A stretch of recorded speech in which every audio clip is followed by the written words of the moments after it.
오늘 회의는 사실은 신정부 출범하고 얼마 안 돼서 여기 그 강원택 원장님과 김윤식 대표님하고 저녁을 할 기회가 있었는데 그 저녁을 하는 저녁 중에 이 신정부가 이 외교 정책 준비가 잘 돼 있기는 상당히 그 힘든 여건이다.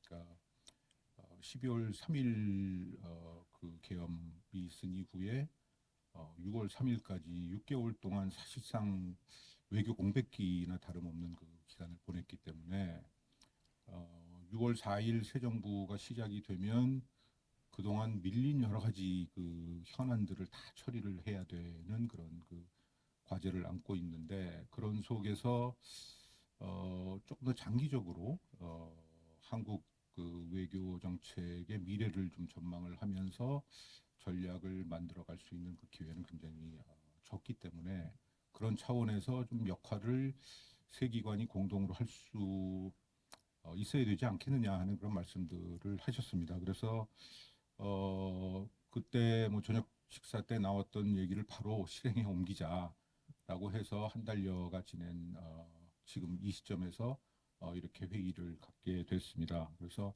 그 과정에서 뭐 대강 한 크게 세 가지 취지가 있었다고 생각을 합니다. 첫째는 방금 지금 말씀드린 것처럼 향후 5년, 그러니까 새 정부는 2030년까지 가기 때문에 2030을 내다보는 좀 큰 그림, 밑그림이 좀 있어야 되겠다. 그 논의들이 본격적으로 돼야 되지 않겠냐.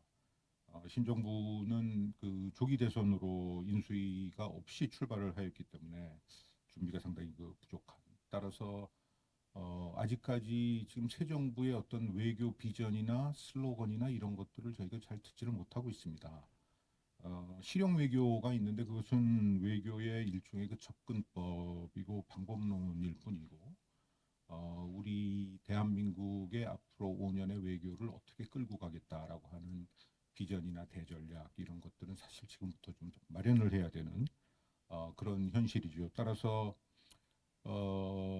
어떻게 보면 공허한 비전이나 비현실적인 전략을 내거는 것도 문제지만 비전과 전략이 지금 상대적으로 보이지 않는 이런 속에서 당면한 외교 현안들을 처리해 나가는 그러니까 관세 협상을 해야 되고 방위비 협상 혹은 주둔군 비용 협상 에이펙 개최 이런 그 당면한 현안들에 몰두하다 보면 잘못하면 이 큰 흐름을 그러니까 대세를 놓치는 따라서 그렇게 되면 한국 외교는 우리의 그 체급에 걸맞지 않게 후수후수로 반응적으로 외교를 해야 될 수도 있다. 그런 그 우려들을 저희가 좀 했습니다. 따라서 조금 긴 안목에서 신정부의 외교 정책의 방향성을 좀 논의를 하자라고 하는 게 첫 번째 취지라고 하겠습니다.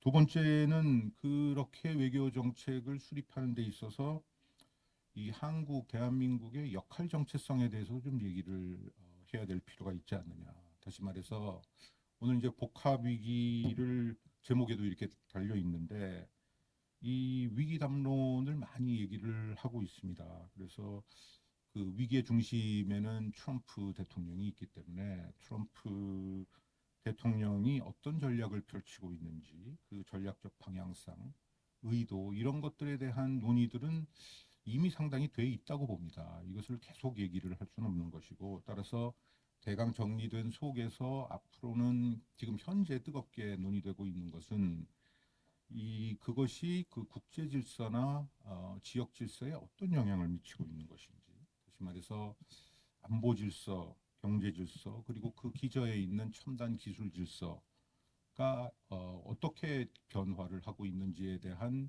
현재의 진단 그리고 미래에 대한 예측 이것들이 굉장히 중요하다. 그 속에서 한국의 외교 정책을 모색을 해야 된다라고 하는 것이고 바로 그런 것은 우리가 그 미래에 다가오는 혹은 현재 지금 그 진화하고 있는 그 국제 질서를 만들어 나가는 데 있어서 중요한 역할을 해야 된다. 그러니까 이제까지는 그 일종의 그 룰 테이커로서 우리가 그 외교를 해왔다고 하면 정말 룰 메이커로서 한국 외교의 역할을 본격적으로 해나가야 될 시기가 바로 이런 그 질서 변환기에서의 우리의 역할 정체성이 아닌가라고 하는 말씀입니다. 그래서 그런 차원에서 여러 그 강론들도 우리가 얘기를 할 수가 있을 것 같습니다.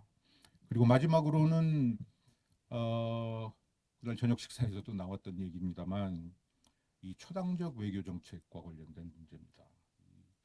주요 외교 정책, 외교 문제에 대해서 정부 간의 시각차는 그동안 존재해 왔습니다. 정부가 바뀌면서 변화들이 상당히 있었고 그런 측면에서 여와 야 사이에 주요 국제 문제에 대한 외교 정책에 대한 인식의 차가 존재합니다. 북한 문제와 관련된 남남 갈등이 대표적이고 또 오늘 말씀이 나오겠습니다만은 그 일본 문제를 둘러싼 여와 야의 시각차도 그동안에 존재해 왔습니다. 그리고 이런 그 외교 정책들이 국내 정치적인 그 갈등의 소재로도 등장하는 그런 그 사실 불행한 일인데 그런 것들이 있기 때문에 오늘 이 모임에서는 우리가 좀 초당적인 외교 정책을 마련할 수 있는 그런 방안 그리고 어떤 것들이 대한민국이 필요한 그런 외교 정책인 것인가라고 하는 그 논의들도 아울러 있어야 되겠다라고 하는 그런 말씀을 드릴 수 있겠습니다. 그래서 이상과 같은 크게 한 세 가지 그 취지로 오늘 회의를 저희가 조직을 했습니다. 뭐 회의를 진행하는 과정에서 여러 가지 좀 부족한 면도 있겠습니다만은 부디 오늘 회의가 새 세션이 새 정부 외교정책 수립에 큰 도움이 될 수 있었으면 하는 그런 그 희망을 가지면서 개회사에 대실하겠습니다. 대단히 감사합니다. 회의를 해야 되니까 짧게 저는 말씀드리겠습니다. 일단 저는 뭐 이 회의가 갖는 의미에 대해서 좀 말씀을 드려야 될 것 같습니다. 그동안 뭐 이러저러한 회의들이 많이 있었고 비슷한 주제 회의도 많이 이루어졌지만 세 개의 기관이 같이 같은 문제의식과 고민을 가지고 이런 의미 있는 행사를 치른 거는 그렇게 많지 않은 경우인 것 같습니다.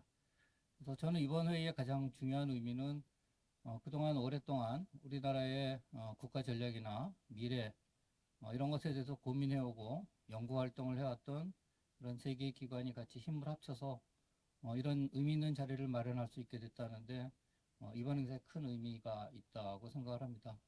특히 이제 이번 행사를 많이 준비해 주신 특히 최정은 학술원 우리 김석 대표님 비롯한 관계자분들께 감사드리고 같이 행사하는데 많은 도움을 주신 우리 손열 원장님, EAI 그리고 저희 전략원에도 감사드립니다. 뭐 사실 뭐 다 아시는 대로 최정현 학생 들어오신 대로 보셨지만 뭐 고등교육대는 이미 50년이 된 아주 긴 역사를 갖고 있고 또 동아시아 연구원도 한 30년 가까이 이런 띵크탱크로서 중요한 역할을 해왔습니다. 그거에 비하면 이제 서울대학교 국가미래전략원은 이제 첫걸음을 띄웠다고 볼 수 있는데 이제 한 4년 정도 됐습니다. 이제 활동하기 시작한 지. 앞으로도 이런 의미 있는 행사에 대해서는 이렇게 힘을 합쳐서 같이 고민하고 또 좋은 분들을 많이 모시고 이런 중요한 담론들을 같이 나눌 수 있는 그런 자리를 마련하도록 하겠습니다. 특히 이제 첫 주제로 외교안보를 잡은 것은 우리 아까 손열 원장님께서 말씀하신 대로 지금 우리가 처해 있는 상황이 대단히 어렵기도 하고 또 한편으로는 이거야말로 보수 진보와 같은 어떤 정파적인 입장에 치우치지 않은 국가 이익을 위한 올바른 방향이 초당적으로 마련될 필요가 있다. 그래서 우리가 여러 기관들이 힘을 합쳐서 같이 하는 모습을 보이는 것이 좋겠다. 이런 취지도 같이 있었습니다. 그래서 오늘 이 중요한 행사에 참석해 주신 사회자, 발표자, 토론자 분들 뭐 다 훌륭한 분들이 다 참석해 주셔서 너무 감사드리고요. 의미 있고 또 성과 있는 그런 회의가 될 것으로 기대합니다. 감사합니다. 저희가 좀 욕심을 냈습니다. 오늘 세 개 주제로 해서 정말 좋은 연사님들 패널들 모셨기 때문에 분명히 하다 보면 시간이 모자랄 것 같아서 저도 짧게 말씀드리고 내려가도록 하겠습니다. 일단 아까 손열 원장님께서 저희 이 계기에 대해서 말씀을 주셨었는데 그날 저희 했던 술하고 또 음식이 괜찮았던 것 같습니다. 하면서 자연스럽게 저희가 의기투합할 수 있었던 것 같았었고 저는 오히려 두 분께서 저에게 이런 기회를 주셔가지고 너무 감사하게 생각하고 이렇게 멋진 분들하고 할 수 있게 된 게 정말 영광이고 아주 기쁘게 생각을 합니다. 뭐 제가 짧게 제 생각 소견 조금만 좀 올리면 요즘 외교 현안들 돌아보면 정부가 진짜 이 중대한 시기에 복잡한 과제들을 맞닥뜨리고 있구나 하는 생각을 합니다. 다가오는 8월 1일에 그 관세 협상 시한, 또 동북아 정세와 맞물린 오늘 뭐 많이 얘기가 되겠지만 전략적 유연성 확보라든지 방위비 분담 이슈, 전자권 전환 이슈, 뭐 수교 60주년 맞은 한일 관계 재구성하는 것, 또 에이펙 등등 어느 하나도 가벼운 이슈들이 없는 것 같습니다. 여기에 이미 지난 일이지만 뭐 나토 정상회의라든지 또 다가오는 중국 전승절 행사 참석 여부처럼 일회성이긴 하지만은 국익과 지역 정세를 함께 고려하는 선택들도 있습니다. 이게 저는 개인적으로 이게 단순히 가야 된다, 뭐 가지 말아야 된다 이렇게 단순하게 판단하기는 어려운 사안들이라고 생각합니다. 그 외교 정책이 언제나 원칙과 현실, 전략과 가치가 충돌하는 공간에서 복잡한 이해가 교차하는 일이고요. 여기에서 국내 정책까지 고려해야 되니까 그 무게가 굉장히 클 수밖에 없다고 생각합니다. 그럼에도 저는 뭐 50일 남짓됐지만은 이 정부가 비교적 책임감 있게 잘 대응해 왔다고 제 개인적으로는 평가하고 싶고요. 이제는 최악을 피하는 선택을 넘어서 최선에 가까운 선택을 기대해보고 또 저희가 응원해야 되는 시점이 아닌가라는 생각합니다.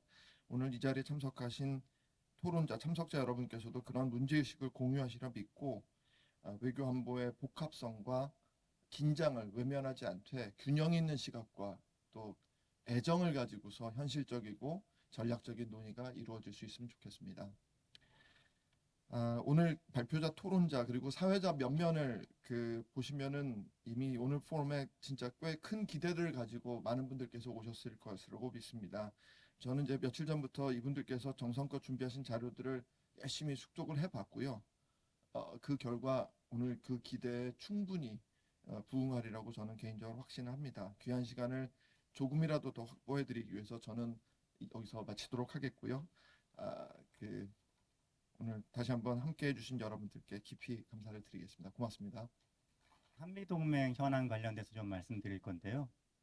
지금 트럼프발 여러 가지 다중적인 도전들이 있습니다. 이거 관련돼서 우리가 어떻게 인식을 하고 대응을 해야 되는지에 대해서 좀 생각을 나눠보도록 하겠습니다. 그 순서는 뭐 문제 제기부터 지금 우리가 동맹 현안이라고 하면 크게 세 가지가 있는 것 같습니다. 첫째는 이제 방위비 분담, 작게는 이제 우리 SMA 방위 분담 협상을 얘기하지만 거기는 넓게는 이제 국방비 이 나토와 같은 증액 문제도 있고요. 그것이 하나가 있고 또 하나 이제 주한미군의 전반적인 재조정. 여기에는 뭐 전략적 유연성도 있고 주한미군 감축도 있고요. 또 이 지역에 있어서 인태 지역 전반의 어떤 통합군 사령부들의 어떤 연쇄적인 개편 그런 가능성도 있습니다.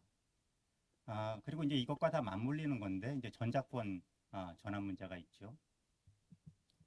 근데 이것이 지금 미국이 요구하는 것들이 어떤 동맹 변환에 사실 내부적인 좀 모순이 있는데 우리로서는 좀 딜레마고요. 그래서 그런 부분을 좀 살펴보고 결론적으로 우리가 이걸 어떻게 바라볼 것인가. 저는 이제 능동적인 동맹 변환이라고 좀 이름을 붙여봤는데 이것을 어떻게든지 우리가 막아보겠다, 뭐 현상 유지를 하겠다 이런 것은 좀 어렵지 않느냐.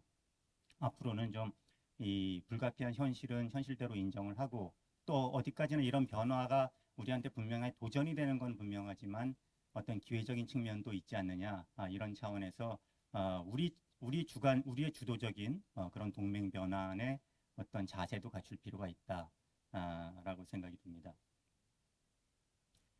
자, 먼저 이제 문제 제기로서요. 그 국제 질서가 지금 뭐 아시다시피 대전환기고 한미동맹에서도 이제 지각 변동 가능성이 있습니다. 이것은 뒤에 제가 이제 따로 말씀드리겠고요.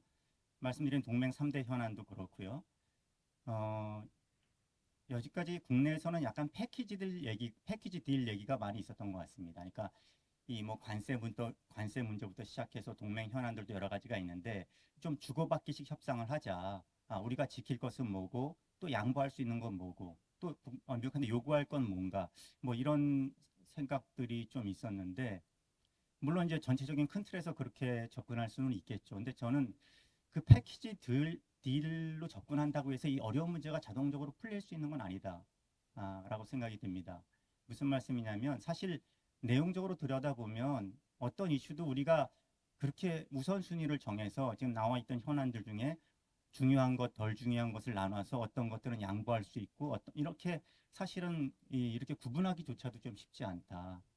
그래서 일단은 그런 개별 현안들 자체에 대한 일단은 좀 내실 있는 우리의 분석과 사고가 먼저 좀 선행돼야 될 것 같다라는 것이고요.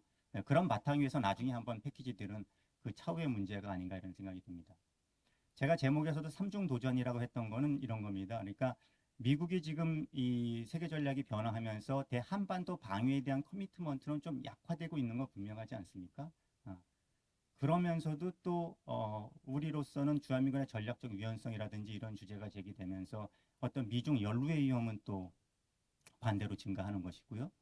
그러는 와중에 또 동맹 비용 자체는 올라가고 있고 사실 좀 모순되는 거죠. 한반도 방위에 대한 커미트먼트를 줄이고 미국이 우선순위를 갖는 쪽에 한국이 같이 하자고 하면서 주한미군 주둔 비용이라든지 여러 가지 동맹 비용은 더 내라고 하고 그래서 이걸 저는 삼중 도전이라고 해봤고요.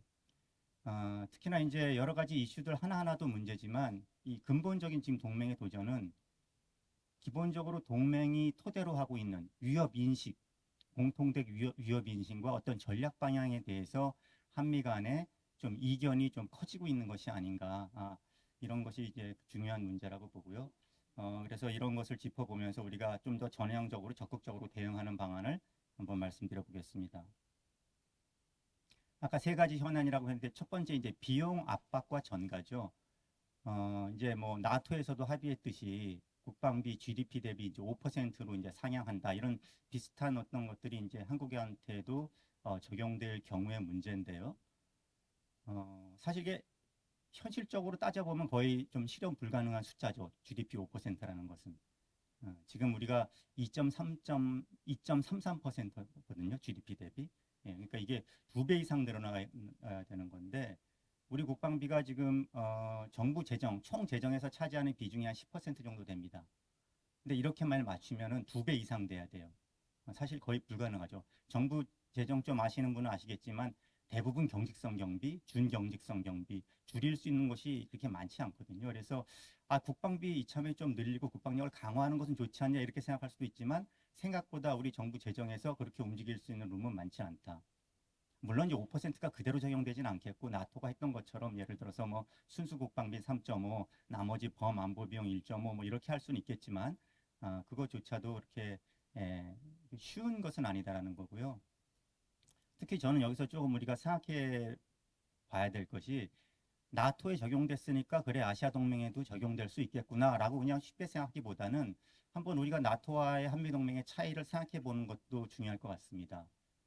사실 나토는 지금 이제 트럼프가 이제 이렇게 압박을 하니까 그 5%를 받아들였지만 사실 이번에 이 유럽 국가들 스스로도 유럽이 그동안의 안보에 대해서 좀 경시했다라는 것을 좀 인정하고 있지 않습니까? 그러니까 이 나토 유럽 회원국들의 어떤 그 방위비 분담 문제는 이 사실은 굉장히 이 나토 동맹의 고질적인 이슈였다. 이번에 우크라이나 전쟁으로 이제 나토 회원국들도 유럽 회원국들도 여기에 대해서 어떤 각성을 했고 그런 차원에서 사실 좀 합의가 됐었는데 사실 한미 동맹은 우리는 그렇게 그 안보 무임승차국이라고 할 수는 없을 것 같습니다. 예. 우리 아시아 동맹국 중에서 우리가 지금 GDP 대비 국방비도 가장 높고 50만 정예 강군을 유지하고 있고 이런 여러 가지 차이들 때문에 그런 차이가 있다는 것은 좀 분명하게 우리가 생각하고 있어야 될 것 같고요. 만약에 가능하다면 물론 이제 여러 가지 나토처럼 좀 더 유연하게 뭐 3.5%니 뭐 이런 식으로 해서 미국의 요구를 좀 수용하는 방법도 있겠습니다만 좀 더 전공법은 사실은 이 우리 한국의 국방력이 늘어나야 된다면 또 늘어날 부분이 분명히 있고요. 그렇다면 정말 필요한 그 소요에 기반해서 우리가 그 소요를 식별하고 그리고 또 미국과도 그것을 같이 공유하고 그러면서 우리 국방력을 늘려나가고 그것이 결국에 미국의 부담을 낮추고 이런 식으로 가는 것이 맞는 이 접근이 아닌가 싶습니다. 그러니까 숫자를 먼저 정해놓고 그것을 맞추려고 하고 뭐 지금 나토처럼 예를 들어서 매년 뭐 이행 계획을 내고 뭐 이런 자기적인 방법보다는 정말 우리 국방이 강해져야 될 부분을 식별해서 국방력을 높여나가고 국방비가 올라가는 결과적으로 그런 것이 바람직하다고 생각이 들고요. 그 다음에 방위분담 재협상은 지금 현재 우리 12차 SMA가 불과 한 7, 8개월 전에 합의가 됐었죠. 이게 이제 아직 시작도 안 했습니다. 내년부터 적용되는 건데요. 이제 내년에 1조 5천억 정도로 시작해서 쭉 올라가는 겁니다. 근데 트럼프는 지금 한국에 대해서 계속 100억 불 얘기를 많이 하고 있거든요. 이게 현재 합의된 금액보다 한 거의 10배 되는 숫자입니다. 그러니까 현실적이지 않은 숫자인데 뭐 이것을 과연 파기하고 재협상까지 하게 될지 그건 바람직하지 않다고 일단 저는 생각하고 기존의 정부 간 합의가 유지돼야 된다는 입장을 견지해야 된다고 생각하는데 이제 만약에 불가피하다면 협상이 만약에 다시 재개될 수밖에 없다면은 저는 이제 분담금 책정 방식을 지금 현재는 이제 총액형이라 그래서 큰 틀에서의 총액 속에서 이제 합의를 하고 소요를 찾아 나가는 방식인데 지금 일본이 하는 것처럼 소요 베이스로 총액을 나중에 산출해 나가는 소요형으로 이런 접근을 좀 바꾸는 것이 좋겠다. 그동안에는 소요를 하나하나 따져서 하면 이게 너무 늘어날까 봐 걱정해서 사실 우리는 총액형을 유지했었는데 이제 뭐 트럼프식으로 너무 막무가내로 요구하다 보면은 오히려 소요형으로 꼼꼼히 따지면 이런 급격한 증액은 충분히 억제할 수 있다 이런 생각이 들고요. 물론 전제는 지금 방위 분담이라는 게 이게 기존의 세 가지 항목이거든요. 인건비, 군수 지원, 시설 건설.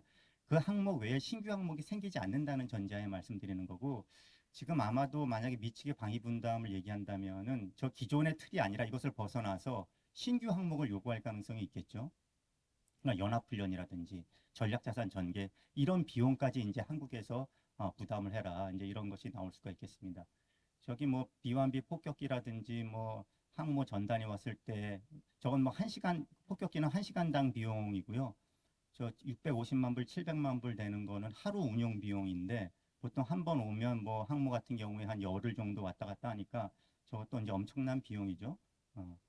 그래서 이런 부분에 대해서도 우리가 좀 고민할 필요가 있다. 제가 시간이 여기 막 줄어드니까 급해지는데 좀 생략하고 혹시 나중에 토론 시간에 또 이어가겠습니다.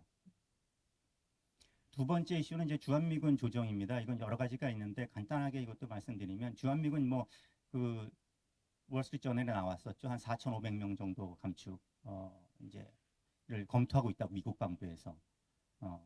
그리고 이제 전략적 유연성 문제. 여기 있는 주한미군이 더 이상 붙박이군으로 북한만을 상대하는 것이 아니라 영내 어떤 이런 위기 상황에 주한미군이 활용된다는 것이죠. 이것은 이제 우리 한국이 이제 미중 충돌에 있어서의 어떤 발진 기지로 사용되는 그런 문제 때문에 지난 노무현 정부 때 부시 행정부 때도 이것이 아주 예민한 동맹 이슈였던 적이 있습니다. 그때 2006년에 그 라이스 또 반기문 장관 간의 합의가 있었습니다. 그때 근데 사실은 굉장히 굉장히 타협적 성격이었죠. 당시 노무현 정부는 이 주한미군의 이제 부시 행정부가 전략적 유연성 이슈를 제기했을 때 여기에 대해서 아주 좀 자세한 절차, 조건 이런 걸 규정하려고 시도했었습니다. 사전에 컨설테이션을 어떻게 하고 거기에 대해서 한국 정부가 어느 정도의 좀 통제권을 갖고 싶어 했지만 결국엔 성공하지는 못했고 서로 존중한다. 이제 그 문구 나중에 보시면 알겠지만 한국은 미국의 전략적 유연성을 존중하고 또 미국은 한국 국민이 원치 않는 분쟁에 개입한다는 것을 원치 않는다는 그 한국 국민들의 생각을 존중한다. 뭐 이런 식으로 사실 타협이 됐었는데 이 문제가 이제 좀 더 예민하게 부각될 가능성이 있습니다. 그리고 세 번째 이제 주한미군에 감축되면은 어떤 부대들이 어떤 전력들이 이 조정을 받을 것이냐 관련해서도 여러 가지 얘기들이 있습니다. 가장 가능성 높은 것은 여기 스트라이크 여단 한 4,500명 규모 되는 이런 여기가 이제 가장 가능성이 높다고 보이고 또 A-10 공격기 대대 이것은 이미 이제 퇴역 예정이고요. 또 지금 F-16 오산 군산 기지에 있는데 이 오산 기지로 지금 다 몰고 있습니다. 그리고 이제 군산에는 F-35가 이제 신규 배치될 것으로 거론은 됩니다만 사실 안 올 수도 있고 그렇다면은 지금 우리 미7공군에 여기 오산 군산 기지가 두 개가 있는데 혹시 군산 기지는 그냥 빌 수도 있는 그럴 가능성도 있습니다. 그리고 지금 헥세스 장관의 그 선임 고문을 했던 인사도 포함됐던 그 최근에 미 싱크탱크 보고서에 의하면은 뭐 한 4,500명 정도가 아니라 주한미군을 50% 이상으로 줄여서 한 1만 명 수준으로 유지한다. 이런 이제 제언도 나오고 있는 좀 급진적인 안까지 지금 나오고 있는 상황입니다. 그리고 이제 지금 말씀드린 것이 단순히 이제 주한미군 조정이 아니라 인태지역 전반적인 조정에 이제 연결되어 있는 건데, 특히 이제 우리 주일미군 관련돼서 지금 뭐 미일 동맹 일체화 이런 거 관련돼서 그동안에 이제 자위대는 통합 운영을 강조하면서 통합작전사령부를 최근에 창설을 했죠. 이것과 상응해서 주일미군 사령부도 통합군 사령부로 개편한다는 논의가 계속 이어왔습니다. 아직까지 결론은 나지 않았지만 지금 주일미군 사령부는 그 일본에 있는 미군 부대에 대한 작전 지휘권이 없습니다. 그건 인태사령부가 하고 그냥 기지 관리라든지 행정적인 역할, 통합 조정 역할을 하는데 이것을 바꿔서 아예 주일미군 사령관도 통합군 사령관이 돼서 주일미군 그 부대들에 대한 작전 지휘를 갖는다. 이제 이런 식의 논의가 이루어지고 있는 것이고, 우리 주한 이 한국과 관련돼서는 이렇게 주일미군 사령부의 어떤 전략적 가치가 높아지면 계급을 올릴 수도 있겠다. 지금 3성인데 4성으로 올리고, 지금 주한미군 사령관은 반대로 3성으로 내리고, 이제 이렇게 될 수도 있다는 거죠. 그렇게 되면 유엔군 사령관을 지금 우리 주한미군 사령관이 겸직하고 있는데, 유엔군 사령관을 주일미군 사령관이 이제 겸직하게 되는 거죠. 유엔군 사령부 자체가 일본으로 이전하는 뭐 이런 가능성까지 지금 제기되고 있는 거라서, 만약에 여기까지 이렇게 변화의 폭이 커진다면 이제 인태 지역 미국의 동맹이 좀 위계적으로 이게 좀 서열이 정리되는 거 아니냐, 주한 미군이 주일 미군에 부속화되는 게 아니냐, 뭐 이런 우리로서는 불편한 얘기가 될 수 있겠습니다. 그리고 이렇게 되면 당연히 전작권 전환은 논리적으로도 미 측에서 더 강하게 요구할 가능성도 있고요. 근데 아까도 말씀드렸지만 이런 미국발 동맹 변환의 이제 모순이라고 해야 될까요? 이게 위협 인식과 전략 방향에 대한 인식 격차 때문에 이런 일들이 발생하는 건데, 이제 여기에 대해서 뭐 아주 거칠게 크게 둘로 나누자면 이런 방법이 있는 것 같습니다.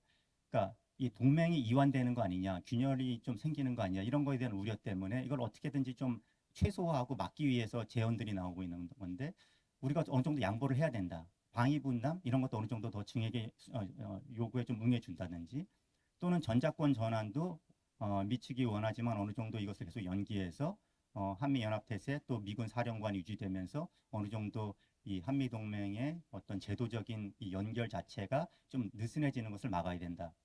또 더 나아가서 중국 견제 쪽으로 미국의 전략이 이제 이동하고 있는데, 여기에 대해서 우리가 어느 정도 좀 전략적 동조를 좀 해주자. 그래야지만 미국에 대한 한미동맹의 가치가, 전략적 가치가 인정받을 수 있다. 뭐 이런 제언들이 있습니다. 근데 저는 여기에 대해서 조금 문제의식을 갖고 있는데요. 이런 양보를 통한 현상 유지가 과연 가능할 것인가, 또 언제까지 가능할 것인가. 그리고 이제 전략적 동조화를 통해서 이렇게 만약에 이 변화를 조금 늦추자고 한다면은 그로 인한 어떤 전반적인 국익은 어떻게 될 것인가. 특히 이제 중국과의 관계가 되겠죠. 그래서 아까도 말씀드렸지만 이게 삼중 도전의 모순은 뭐냐면은, 이제 미국은 한반도 방위에 대해서는 한국이 주된 책임을 져라. 그러니까 미국의 커미트먼트가 한반도 방위에 대해서는 약해지는 겁니다. 그리고 주한 미군은 이제는 북한보다는 중국 쪽으로 분명히 이제 초점이 변하고 있는 것이고요. 그렇게 해서 이제 이 주한미군 기지를 그렇게 그 용도로 사용하겠다는 건데, 그런데도 그 주둔 비용과 운용 비용은 한국이 더 부담해라. 이제 이렇게 나오는 것이죠. 어떻게 보면 간단하게 얘기하면 동맹의 효용, 우리 입장에서는 이제 북한 억제하는 것이 가장 큰 동맹의 효용이겠죠. 물론 이제 중국의 급격한 이 지역의 세력 균형 변화를 막는 것도 있습니다만, 그 효용은 감소하는데 동맹의 비용은 오히려 올라가는 상황이죠. 네, 동맹의 비용에는 어떤 재정적인, 금전적인 측면도 있지만 어떤 그 연루 위험도 여기 포함돼서 생각할 수 있을 겁니다. 그래서 이런 상황에서 어떤 동맹을 유지하기 위해서 동맹의 어떤 효용을 계속해서 유지하거나 좀 이완을 막기 위해서 우리가 주한미군 규모를 갖다가 이제 줄어드는 것을 막으려고 하고 전작권 전환이 연기돼야 된다는 것에 만약에 너무 정책적 우선순위를 둔다면 우리가 치러야 될 비용은 뭐 방위분도 더 올려줘야 될 것이고, 또 미중 연루 위험은 또 올라갈 것이고, 그리고 이런 이 비용에도 불구하고 앞으로도 이런 것이 지속적으로 가능할 것인지에 대해서도 의문이 있을 것이고요. 그래서 이런 어려움이 있다는 것이고요. 그래서 이제 결론적으로 저는 이제 한반도 방위에 대해서 미국이 한국이 주도적인 책임을 져라 이제 이렇게 나오는 건데, 우리가 그거는 좀 적극적으로 받아들이고 인정해야 되는 것이 아닌가. 그러니까 기존 연합 방위 태세에 안주하는 것은 이제 좀 비현실적이다. 그 오히려 좀 위험할 수도 있다. 저는 그런 생각이 들고, 그러니까 자각 노력을 해야겠다는 것이고요. 그리고 이제 전자권 전환은 이제 이것이 너무 부담으로만 우리가 보는데 이것이 오히려 기회일 수도 있다. 우리가 미국이 주기 싫어하는데 억지로 막 이 주권 차원에서 달라고 하면 사실 동맹이 어느 정도 긴장이 발생하는데 오히려 이런 기회에 미국이 원할 때 우리가 수용하는 모습으로 한다면은 원만하게 진행될 수도 있겠다. 그리고 이제 시간 관계상 이거 자세히 말씀드리지 못하겠지만 전자권 전환 관련해서는 여러 가지 우려가 있지 않습니까? 이제 조건에 기초한 그런 프레임으로 우리가 가고 있는데 사실 조건이 제대로 충족됐느냐, 우리가 준비됐느냐 이런 것도 있지만 사실 여러분들 그 조건이 뭔지 정확하게 아십니까? 그 조건 밑에 세 개의 조건 밑에 어떤 과제들이 있는지 아시나요? 그 과제가 어떻게 설정됐는지 아시고 그 과제가 어느 수준까지 왔는지 아십니까? 이제 그런 거에 대한 논의가 없어요, 우리나라가. 그러면서 그냥 막연하게 조건이 충족되지 않았다는 얘기만 하고 있거든요. 그래서 이 부분에 대해서도 사실 다르게 생각해 볼 부분이 많다는 것이고요. 그리고 이제 그럼에도 불구하고 제가 말씀드렸던 것은 이제 재래식과 관련되는 거, 북핵 위협은 어쩔 수 없이 이제 한미 공동의 대응이 불가피하죠. 이제 이 부분이 상당히 굉장히 어려운 건데 이제 확장 억제의 어떤 신뢰성, 실행력을 제고하는 노력을 계속한다 하면 될 것이라고 생각이 듭니다. 다만 여기서도 이게 자세하게 말씀드릴 수는 없지만 우리가 확장 억제 믿을 수 있냐? 뭐 서울을 위해서 뭐 워싱턴을 희생할 것이냐 이런 고전적인 질문들이 나오지만 사실 확장 억제라는 것은 원래 내재적으로 그렇게 확실한 것이 아닙니다. 옛날 냉전 때 소유럽 국가들이 불안해했듯이 그런 우리 동맹국은 불안해하지만 또 북한은 또 나름대로 미국의 확장 억제의 그 억제력을 사실은 저는 그것을 느끼고 그 억제가 작동하고 있다고 생각하기 때문에 확장 억제를 계속해서 발전시키고 심화시켜 나가는 노력은 필요하지만 여기에 대해서 과도한 비관론, 과도한 회의론은 도움이 되지 않는다라고 생각이 들고요. 물론 여기서 중요한 거는 일정 수준 이상의 주한미군이 주둔하는 것은 굉장히 중요합니다. 이것은 그 주한미군의 전투력이 중요해서가 아니라 확장 억제 신뢰성 차원에서 그래서 이런 부분에 있어서 이 너무 급격한 감축은 당연히 문제가 될 수 있다는 것이고요. 중국 견제 관련돼서는 이거는 그 주한미군 전략적 유연성이라든지 이런 것을 완전히 거부하기는 어려울 겁니다. 그렇게 되면 정말 미국으로서는 여기 주한미군의 가치에 대해서 재평가할 수밖에 없고 주한미군 주둔 자체를 아마 재판단할지도 모르고 이렇기 때문에 그 기본적인 것들은 인정을 하되 거기서 그래도 우리가 연루의 위험을 최소화할 수 있는 어떤 타협적인 방안 같은 것은 좀 고민해 볼 필요가 있겠다. 제가 그냥 생각해낸 하나의 그냥 아이디어는 주한미군이 필요시에 정말 필요시에 유사시에 어쩔 수 없다면은 여계로 차출하는 것은 뭐 허용한다. 그것이 오키나와가 됐던 대만의 어느 괌으로 됐든 차출돼서 여기 있던 오산에 F-16 대대가 나간다든지 이런 것은 용인하지만 그것이 계속해서 오산 기지를 뜨고 내리고 대만 해협에서 작전하고 다시 내리고 오산 기지로 다시 돌아오고 이런 그야말로 발진 기지로 사용되는 거는 좀 곤란하지 않을까. 만약 그렇게 사용된다면 정말 대만 사태 때 한국이 연루되는 것은 거의 피할 수 없다고 저는 생각이 드는데 그런 정도의 어떤 그 타협 같은 것도 한번 생각해 볼 수 있지 않을까. 이거는 미국 입장에서도 군사적으로도 한반도에서 뜨고 내려서 이렇게 작전하는 것은 그렇게 합리적이진 않다고 보거든요. 대만까지 1600km나 됩니다. 거기서 공중급유 해가지고 짧은 작전하고 다시 돌아오고 이런 것보다는 한 번에 대만과 가까운 대만 해협과 가까운 뭐 오키나와라든지 이런 쪽으로 이제 차출을 해서 거기서 운영하는 것이 군사적으로도 미국으로서도 합리적이기 때문에 이런 여러 가지 이 생각들을 만약에 필요하다면 어떤 타협적인 선도 생각해 볼 수 있지 않을까.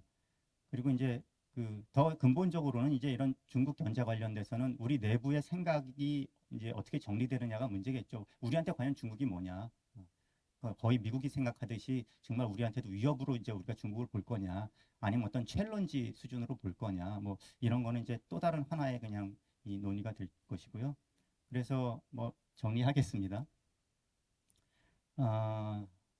그래서 저는 이 큰 흐름의 변화를 어디까지 지금 트럼프 행정부가 밀어붙일 수는 알지 못하겠지만 만약에 이런 변화가 온다면 그 방향은 그것을 막으려는 시도보다는 거기에 기회적 측면을 활용해서 우리가 좀 자당 노력을 박차를 가하는 그런 기회로 삼아야 된다라는 말씀을 드리고요. 뭐 그렇다면 동맹은 이제 엇갈린 길로 가는 거냐? 꼭 그렇지 않다고 봅니다.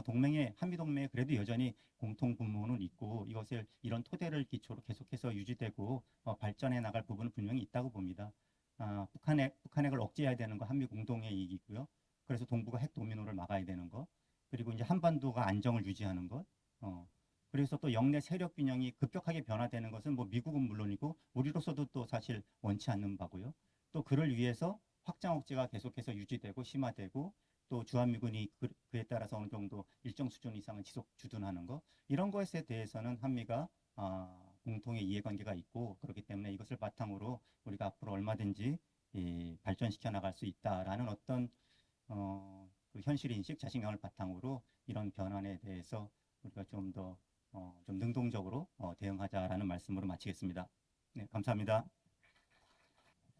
네, 감사합니다. 저는 서울대 정치외교학부 그리고 오늘 이제 동아시아연구원에서 그 국가안보 관련된 부분을 좀 돕고 있습니다. 그래서 발표 기회를 주셨는데요. 주제는 이제 신정부 대북 전략입니다. 발표 준비를 하면서 신정부가 명확한 대북 전략이 있지는 않습니다. 그렇죠? 이게 워낙 빨리 정부가 만들어지기도 했다는 점. 그래서 있는 전략을 분석할 수는 없는 상황인 것 같고요. 이제 북핵 문제 시작된 지 32년이 지났는데 국제 질서도 아주 근본적인 변화를 겪고 있다고 우리가 다 알고 있기 때문에 대북 전략의 근본 목적이랄까 아니면 그 리듬, 타임 프레임, 이 정부가 5년 안에 할 수 있는 일의 맥시멈 이런 거를 다 근본적으로 제고해야 될 때인 것 같습니다. 그래서 궁극적으로는 뭐 통일이 가장 좋은 목적이겠지만 아주 소극적으로는 전쟁 방지 정도, 중간에 뭐 북한의 비핵화도 있을 수 있고 남북 교류 협력도 있을 수 있고요. 하지만 그 스펙트럼이 이제 다 완전히 열린 상태에서 대북 전략의 목표를 새롭게 설정해야 되는데 북한은 사실 그런 변화를 그게 옳든 그르든 소위 신냉전이라고 해서 많은 변화를 이미 전략적으로 하고 있는 것 같고요. 그에 비해서 우리 정부는 이제 지난 두 정부가 주로 양자 관계에서 남북 간에 굉장히 북한에 접근을 하거나 또는 아예 관계를 최대한 갖지 않으려고 하는 뭐 왔다 갔다 하는 좀 보수 진보 차원에서의 혼돈이 있었는데 이제는 그런 보수 진보의 스펙트럼으로 다루기에는 굉장히 다른 조건으로 가고 있어서 지금 대북 전략에서 어떤 주요 변수가 있는지를 살펴보는 것이 먼저 목적이겠다 그런 생각이 좀 들었습니다. 그 조건이 너무 바뀌고 있어가지고요. 그 예전에는 우리의 대북 정책은 남북 관계가 가장 중요한 변수였고 북한의 내부 상황이나 북한의 대남 전략이 제일 중요한 변수였는데 지금 북한이 이미 유럽의 군사 행위자가 됐고 북중러 삼각관계도 상당 부분 진행이 되고 있는 데다가 우리 의사와 아주 밀접하지 않은 채로 북미 정상회담도 있을 수 있기 때문에 북한을 다루는 방식이 우리의 대북 전략과는 굉장히 다른 형태로 갈 수 있겠다. 그래서 우리의 대북 전략이 남북 관계에 얼마나 중요한 변수가 될지 그 비중은 점차 줄어드는 부분도 있고 그렇기 때문에 우리의 대북 전략은 사실 우리의 외교 전략이나 우리의 경제 전략의 결과로 올 수 있는 전략이 될 수도 있겠다. 우리의 대북 전략이 어떤 면에서는 최우선순위라거나 또는 독립 변수가 될 수 없는 그런 상황이 되고 있는데 그게 꼭 나쁜 거라고 보지는 않습니다. 우리가 다른 전략을 잘 해나가다 보면 앞에 우리 김정 선생님 말씀하신 우리의 대미 전략이나 또는 대중 대러 전략을 잘 하다 보면 대북 전략에 또 다른 기회가 생길 수 있는 그런 상황이 되기 때문에 우리의 신정부 대북 전략을 생각하는 관점이 과거하고는 좀 달라야 된다는 생각이 들었고요. 그런 면에서 살펴볼 수 있는 몇 가지 변수를 간단하게 썼는데 첫 번째는 북한의 대외 전략인데 우리가 생각하고 많이 본 것처럼 이미 한 2, 3년 전부터 북한은 우리의 대북 전략과 사실상 뭐 상당 부분 무관하게 북한 스스로 추구하고자 하는 대외 전략을 추진해 왔다. 그것이 대외 외교 전략이기도 하고 군사 전략이기도 하고요. 또 대내 정치 경제 전략이기도 한데 많은 이제 분석가들이 지금 북한의 국제적인 전략적 지위는 어떤 면에서는 탈냉전 이후 가장 좋은 상황에 처해 있다. 북한의 우크라이나 참전이 장기적으로는 굉장히 북한한테 나쁜 결과를 가져올 수 있을 수 있지만 단기적으로는 외교적 지위나 또는 군사기술 이전, 경제력 부분에서 굉장히 좋은 지위를 주고 있기 때문에 그게 우리에게는 우리의 대북 레버리지를 약화시키는 상황으로 작동하고 있어서 과연 이런 북한 나름의 타임 스케줄과 전략이 어떻게 진행되고 있는지가 굉장히 중요한 변수일 수 있겠다 이런 생각이 들고요. 두 번째는 북한의 약점인데 경제 상황 변수입니다. 거기에 대해서는 굉장히 많은 분석이 있는데 북한 경제를 전공하시는 분들 말씀을 들어보면 여전히 내부 상황을 정확히 알기는 어렵다.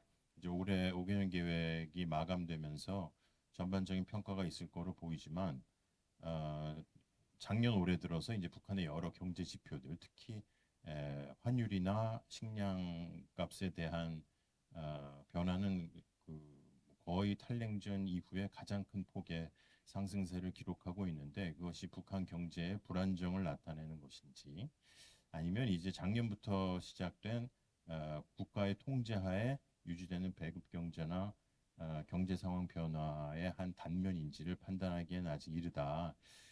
그게 중요한 것은 이제 북한이 대남이나 대미 협상에 나올 수 있는 인센티브 중에 하나는 뭔가 좀 적극적으로 얻을 게 있어서 나오는 그런 파지티브한 인센티브도 있겠지만 내부 정치 경제가 곤란을 겪고 있을 때 그거를 타결하기 위한 뭐 대북 경제 제재 해제라든지 관계 변수가 있겠지만 사실 그런 것을 추동할 만큼 북한의 경제 상황이 나쁘다고 보기는 어렵다 하는 게 이제 두 번째 변수이고요.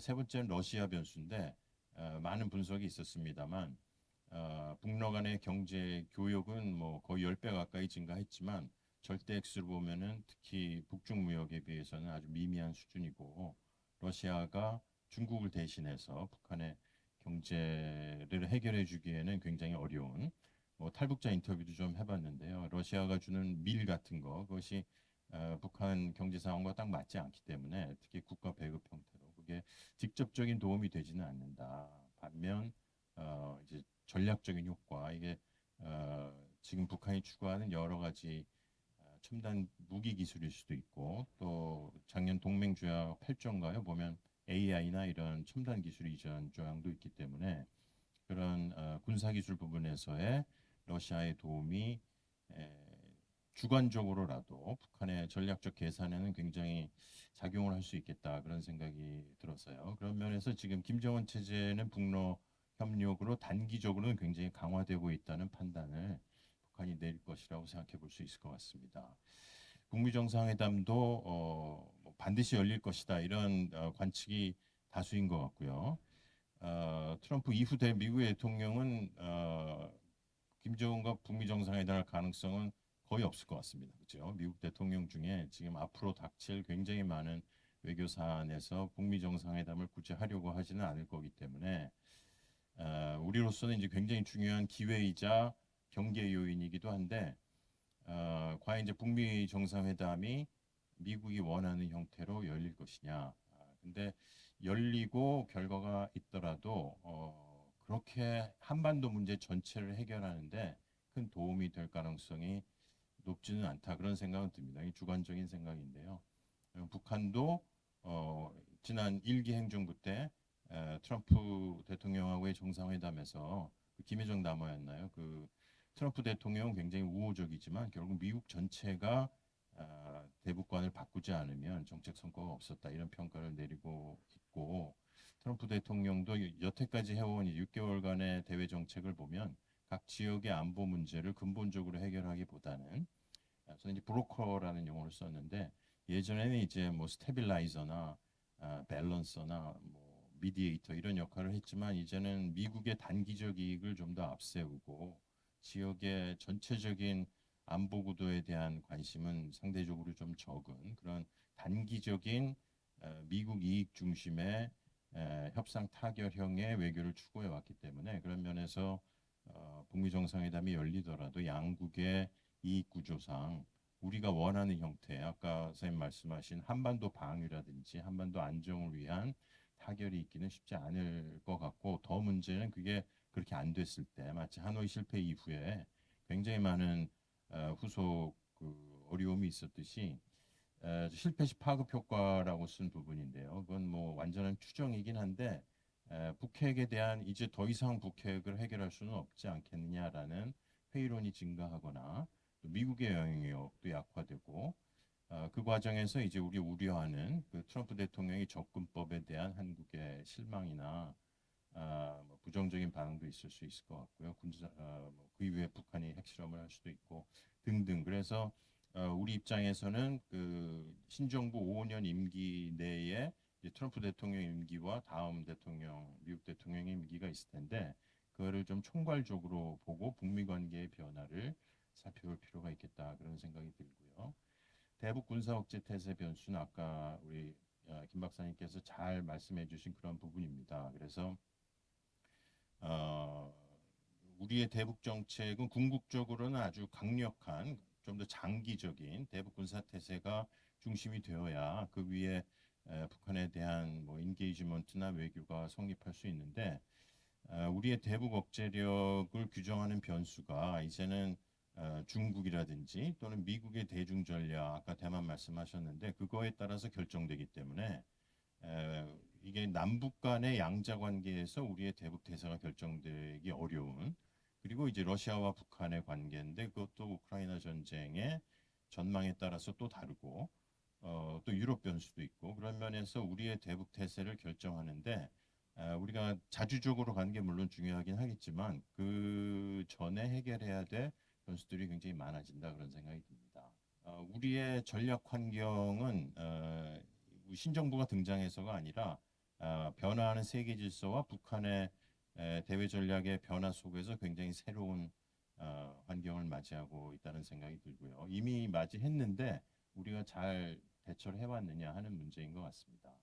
북한도 나름대로 이제 긍정 부정적인 환경이 있긴 한데 단기적으로는 긍정적인 인센티브가 훨씬 많다는 생각이 들고요. 그에 비해서 우리의 대북 전략의 환경은 대북 전략을 잘해서 해결될 문제가 아니고 미국이라든지 또는 중국 변수 또 군사력의 변수 등을 고려해서 대응 전략의 기조를 이제 삼아야 되는데 그렇게 쉽지가 않다. 이제 우리 저 동아시아 연구원에서도 지속적으로 대북 군사나 경제 제재 또 인게이지먼트와 북한의 발전 이런 복합 전략 얘기를 많이 해왔었는데 우리의 이제 그 1대1의 대북 억제력도 물론 중요하고 경제적인 우리의 레버리지도 있어야 되고 미국도 물론 중요하지만 중국과 러시아도 우리의 대북 정책이 중요한 변수인데 사실 하나하나 살펴보면 신정부가 그렇게 만만하게 의지할 수 있는 외세가 별로 있지 않다. 미국도 그렇고 중국, 러시아는 더더욱 그렇고요. 일본도 자기 어젠다가 있기 때문에 그런 면에서 신정부의 대북 전략은 현재 정해져 있는 바는 없다. 여태까지 그 대통령 말씀이나 여러 내용 이제 그 국정과제가 나오긴 하겠지만 이런 두 단 정도 있습니다. 그렇죠? 한미동맹 기반의 대북 군사 억제력을 유지하면서 평화를 유지하되 기회가 되면 인게이지를 하겠다라는 것이기 때문에 그 이제 기조고 어떤 정책으로 이제 구체화돼야 될 때다 그런 생각이 들고요. 나와 있는 이제 구체적인 정책은 확성기 중단이나 군사합의 복원인데 이것은 평화 유지라든지 남북 관계에서의 전쟁 방지를 위한 이제 가장 좀 미니멀한 목적이고 그 위에 어떤 대북 정책을 추구해야 될지에 대해서는 아직 불확실하다.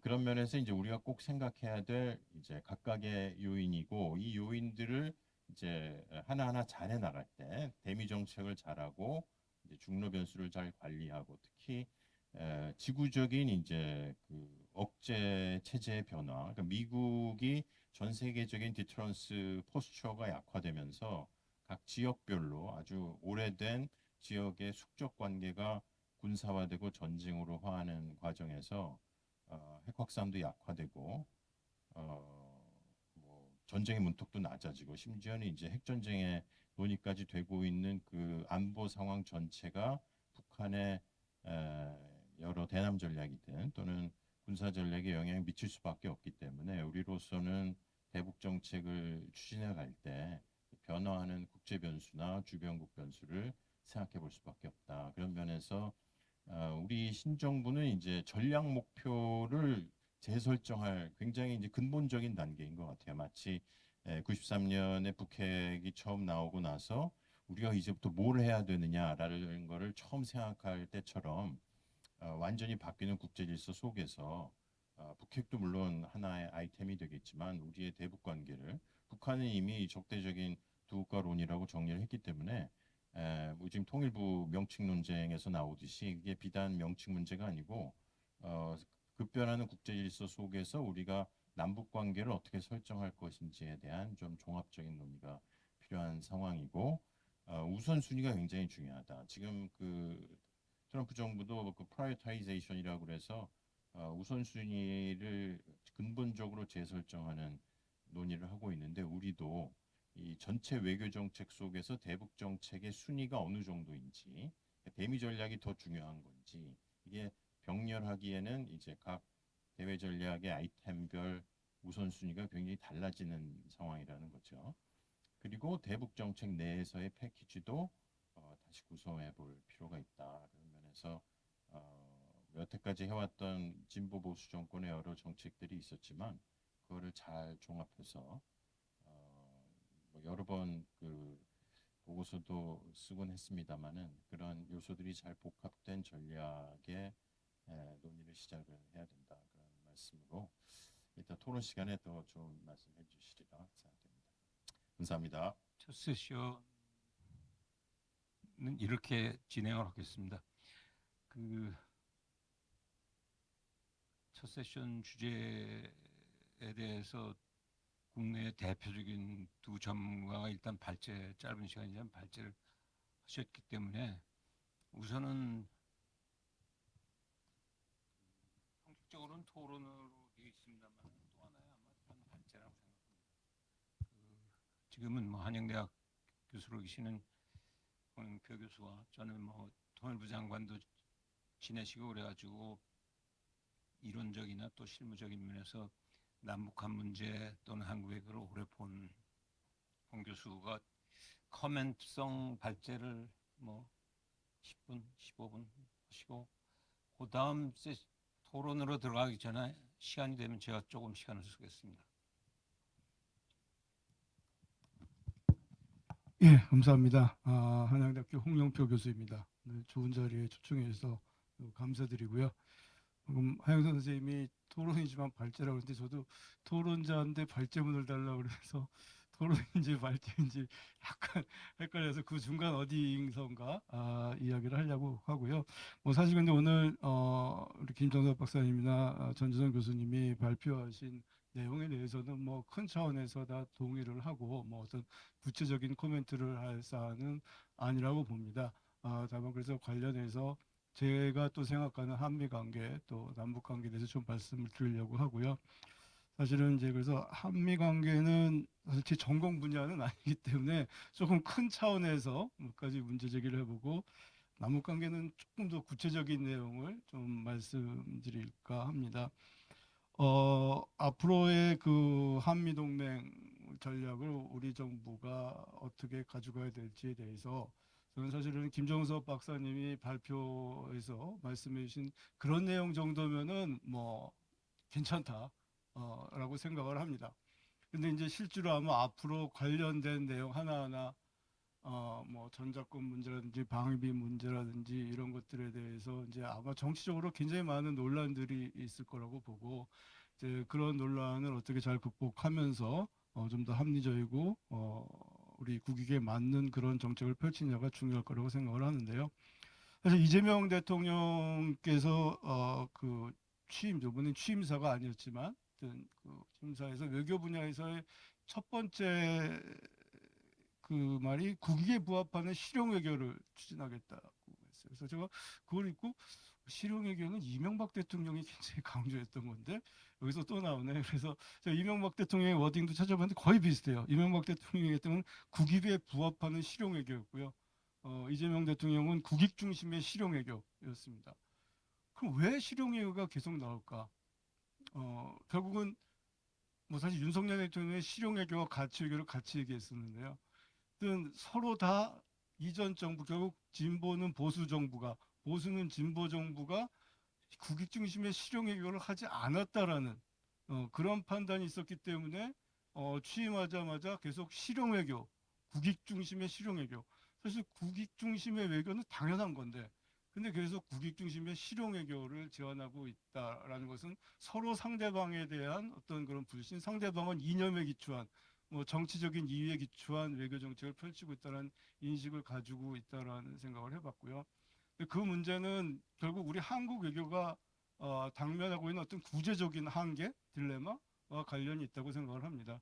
그래서 뭐 하영 선생님 계신데 외교사 얘기하는 게 조금 주제 넘긴 하지만 저도 이제 외교사 같은 것을 가르치면서 쭉 봤을 때 저는 이제 4대 외교의 교훈을 좀 찾을 필요가 있다라고 생각을 하는데, 우리 역사에서 4대 외교가 문제가 생겼던 것은, 그러니까 실용적으로 4대 외교도 필요한 측면이 있었는데 그것이 국내 정치적으로 휘말렸을 때가 문제가 되고, 4대에 따른 실리보다는 명분에 집착하고 그 명분이 거의 이념화, 도구화되고 했을 때 부작용이 나타났고, 그리고 이제 근본적으로 문제가 생기는 거는 섬겨야 될 나라가 두 개일 때, 섬겨야 될 강대국이, 그러니까 그것은 결국 중국의 교체기였어요. 그러니까 원명 교체기, 명청 교체기. 이때 항상 우리는 굉장히 어려운 시기였고, 거기서 잘못 판단해서 국내 정치적인 논란과 명분 위주로 갔을 때 항상 부작용이 생기고 국가 안보에도 부정적인 영향을 미쳤다라는 점들을 좀 한번 생각해 봤고요. 그런 측면에서 우리도 이제 이 외교라는 것은 결국 최근에 들어와서는 뭐 이전에 노무현 정부 때 있었지만 자주냐 동맹이냐의 문제. 지금 오늘 이 주제 중에서도 이제 처음 가이드라인 나왔을 때 동맹의 확장이냐 자율성의 확장이냐, 그런 문제가 결국은 그런 어떤 역사적인 맥락과 우리가 처해 있는 구조적인 그런 상황하고 맞닿아 있는 부분이 있다고 생각하고요. 그다음에 결국 이제 미국의 전략적 위헌성에 대해서 우리가 중국과의 관계는 어떻게 할 것이냐. 이것이 결국 한중 한미 간의 친중이냐 친미냐라는, 아마 정치적 논란에서 분명히 그 얘기가 저는 나올 거라고 보는데, 그런 문제들을 극복하는 것이 근본적인 문제라고 생각을 하고요. 뭐 이와 관련해서는 장인성 교수님이 얘기했었던 이런 이 대국의 국제관계를 주도하는 그런 현실 국제정치사에서 소국이 자주를 온전히 영위하기란 극히 어려운 일이다. 자주는 주권의 완전성을 얼마간 유보하면서 향유된 것이 현실이다라는 말씀하셨는데, 그 말에 기본적으로 동의를 하면서 그런 방향으로 우리가 앞으로 외교 정책도 좀 생각해 볼 필요가 있지 않을까 이렇게 생각을 하고요. 그래서 실용 외교를 하기 위해서는 결국 이게 뭐 실리냐 명분이냐 자주냐 동맹이냐 친중이냐 친미냐라는 이런 이분법적인 접근에서 기본적으로 탈피하고 동맹의 중요성, 그리고 이 동맹은 비대칭성일 수밖에 없고 자율성이 제한될 수밖에 없다라는 것을 기본적으로 인정하면서 그 안에서 우리가 더 할 수 있는, 우리 김정석 박사님 말씀 능동적으로 더 할 수 있는 것이 무엇인가를 찾아볼 필요가 있을 거라고 생각을 합니다. 그래서 그와 관련해서 저는 한번 이제 얼마 전에 이재명 대통령이 중국 전승절에 참석하는 문제가 조금 논란이 됐고 지금 이제 안 가시는 걸로 정리가 된 것 같은데, 이제 박근혜 대통령, 제가 이제 정부에서 이럴 때 박근혜 대통령이 전승절에 참석을 했었습니다. 그때도 좀 논란이 있었어요. 근데 그때는 갔고 지금은 왜 못 갈까? 근데 저는 그때 가는 것도 맞았고 지금은 안 가는 게 맞다고 생각합니다. 둘 다 잘한 선택이라고 생각을 하고요. 근데 2015년에 박근혜 대통령이 가실 때도 사실은 미국에서도 견제가 들어왔고, 뭐 우리 김영진 차장님 계셔서 제가 함부로 얘기하기 좀 그렇지만 우리 내부적으로도 굉장히 반대가 많았어요. 사실은 아마 이 외교관 쪽은 반대가 더 많았죠. 반대가 더 많았어요. 근데 저는 이제 외교 담당은 아니었잖아요. 그랬을 때 가는 게 맞는데? 그래서 저는 그런 생각을 했어요. 사실 대통령이 어공일 수는 없지만 그러니까 그러니까 좀 외교를 쭉 하신 분이 아니고 어공이 때문에 이거는 결단을 해서 갈 수 있더라고 생각하는데, 근데 그때는 갔었고 미국에서 견제가 들어왔지만 넘어갈 수 있었던 것이 한미 동맹이 확고했고, 물론 좀 이거 좀 이상한데 라는 그런 사인은 들어왔지만 그래도 한미 동맹을 확고히 다지면서 중국과의 관계 개선을 이어갈 수 있는 그런 기반이 조성됐었고, 그런 차원에서 그런 상황을 잘 활용해서 박근혜 대통령이 갔었고, 그래서 한중 관계도 굉장히 좋아졌었거든요. 나중에 사드 문제 때문에 이제 모든 것이 다 부정적으로 변했지만 그때 전승절 간 거는 그래서 저는 잘한 선택이었고 이번 같은 경우는 제가 다른 회의에서도 질문이 들어와서 이번은 아닌 것 같다. 이번은 지금 이제 트럼프라는 그 요인도 있고 지금 미국이 전반적으로 지금 정부에 대해서 약간 친중이 아닌가라는 의구심을 가지고 있는 상황에서 한미 정상회담도 안 된 상황에서 중국 가는 것은 조금 부작용이 더 클 것 같다라는 우려를 했었는데 뭐 제가 보기에는 다행히 안 가시는 걸로 했었고 결국 그런 것들이 결국 다 우리 외교가 앞으로 어떤 방향으로 가야 될지 생각인데 지금 예를 들어서 뭐 출발점이지만 정승절 일단 참석하지 않은 거를 결정한 그런 것처럼 어떤 너무 이념이나 그러니까 자주냐 동맹이냐 뭐 이런 것을 벗어난 그런 정책 결정을 할 필요가 있다고 생각을 하고요. 전작권 문제도 그런 차원에서 우리가 생각을 해야 된다고 봅니다. 우리 김정석 박사님께서 전작권하는 페이지에 이제 이승만 대통령이 메가더에 대한 이제 편지 전문을 하셨는데 사실 그렇게 해서 전작권을 인수했고 근데 그 전작권을 계속 유엔 사령관에게 두기로 한 것은 54년에 그 한미 합의 의사록에서 한미가 합의한 것이고 거기서 전작권을 계속 두기로 했는데 그때 미국이 그것을 요구한 이유는 이승만 대통령이 계속 북진 통일론을 얘기했기 때문에 북친을 막기 위해서 그런 거였거든요. 이제 그 당시에는 그랬고 지금의 남북 관계나 여러 가지는 바뀌었는데 저는 그래서 그런 차원에서 한미 전작권 문제는 대북 전략 차원에서도 우리가 한번 생각해 볼 필요가 있다. 제가 예전에 꽤 오래전이지만 글을 쓸 때 한번 그런 글을 쓴 적이 있었어요. 남북 관계만 생각한다면은 전작권 가져온 것도 나쁘지 않을 것 같다. 왜냐하면 북한이 우리한테 계속해서 니네는 전작권도 없으면서 뭘 군사 문제에 대해서 우리랑 협의를 하려고 그래. 빠져. 그런데 그럼 우리가 만약에 전작권을 가져오면 북한이 어떻게 되돌지 할까? 그런 측면에서. 물론 다만 지금 확장 억제라든지 예산 문제라든지 이런 것들을 고려하겠습니다만 결국 이것은 남북 관계랑 다 얽혀 있는 문제이기 때문에 그런 점들을 고려해 볼 필요가 있다고 하고요. 뭐 트럼프의 지금 정책에 대해서는 제가 사실 발제문 보낸 거예요. 그래서 트럼프가 한국에 대해서 얘기한 몇 개를 인용했었어요. 거기 이제 아주 중요한 건 여러분들 많이 보셨겠습니다만 90년에 플레이보이즈하고 인터뷰했을 때부터 한국, 일본 이런 돈 많이 버는 나라한테 왜 우리가 방위비를 주면서 비웃음거리 당해야 돼? 라는 얘기를 한 적이 있었고 그 인식이 아마 그대로 되는 것 같아요. 또 하나는 2019년에 하노이 회담이 깨지고 나서 트럼프 대통령이 그 기자들하고 프레스 컨퍼런스를 했습니다. 근데 프레스 컨퍼런스를 한 직후에 백악관의 그 이제 전문이 녹취록이 이제 공개가 됐는데 한 20몇 페이지 돼요. 근데 거기서 보면은 특이한 것 중에 하나는 뭐 북핵 문제에 대한 입장을 쭉 얘기하다가 이제 군사훈련 얘기를 했더니 군사훈련 괌에서 비행기가 한반도 갔다 오는데 돈이 얼마나 드는지 알아? 엄청나게 많이 들어. 그걸 왜 해? 그건 중단시켜야 돼. 라고 얘기를 합니다.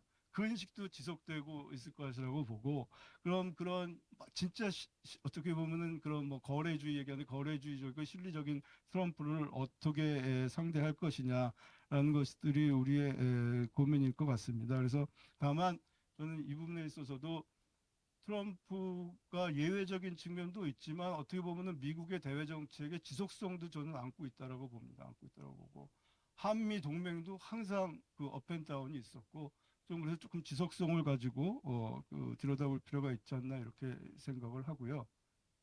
제가 이게 지금 저한테 주어진 시간이 어떻게 되는 거죠? 일단 남북 관계 몇 가지 말씀을 드리겠습니다.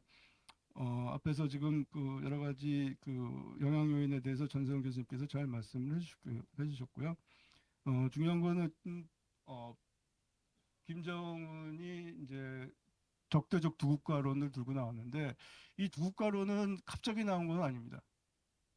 김정은은 분명히 민족보다는 국가를 강조하는 그런 행보를 일찌감치 보이기 시작을 했어요. 그래서 제가 정부에서 일할 때 그런 얘기도 했었어요. 농담 반 진담 반 30대라서 우리 30대가 민족 정체성보다는 국가 정체성이 더 높이 나온 것처럼 김정은도 30대고 유럽에서 공부를 했고 그렇기 때문에 민족보다는 국가를 더 강조하는 것 같다. 이런 그 생각을 했었는데 그것이 점점 더 심해졌었고 아주 그 큰 차이가 나는 게 2016년에 제7차 당대회가 있었고 5년 후에 2021년에 제8차 당대회가 있었는데요. 7차 당대회에서는 민족이라는 단어를 검색해보면 130몇 번이 나와요.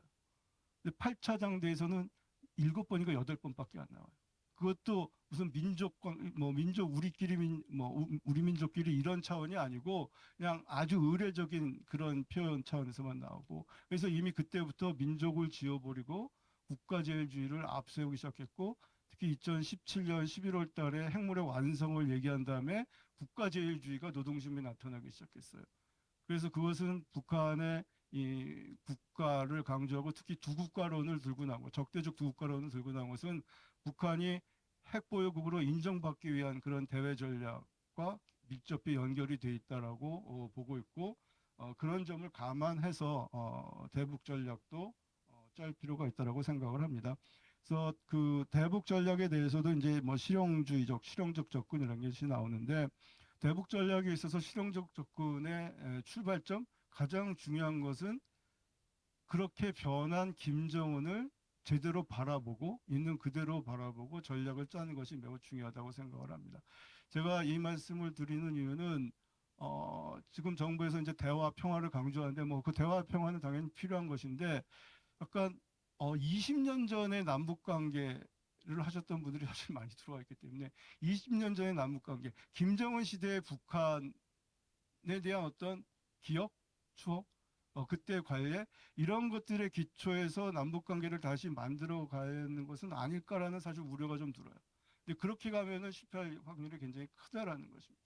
그래서 김정은은 이미 2013년 이때부터 남쪽으로부터 인도 지원 안 받는다고 그랬어요. 우리 그런 거 필요 없다. 자존심을 높였고, 예전에는 인도주의 지원하면 그걸 받고, 김정일 시기엔 그랬죠.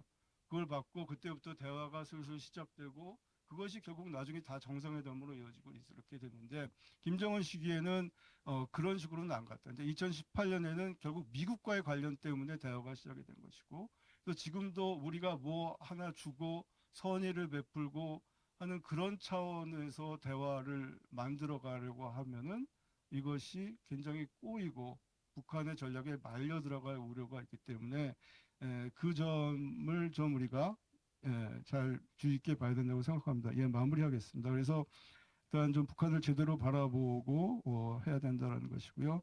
간단히 두 가지만 말씀드리면은, 평화는 전쟁보다 낫다라고 대통령께서 말씀하셨고, 평화는 전쟁보다 당연히 낫죠. 근데 평화와 전쟁이 그렇게 이분법적으로 딱 나눠지는 것은 아니다.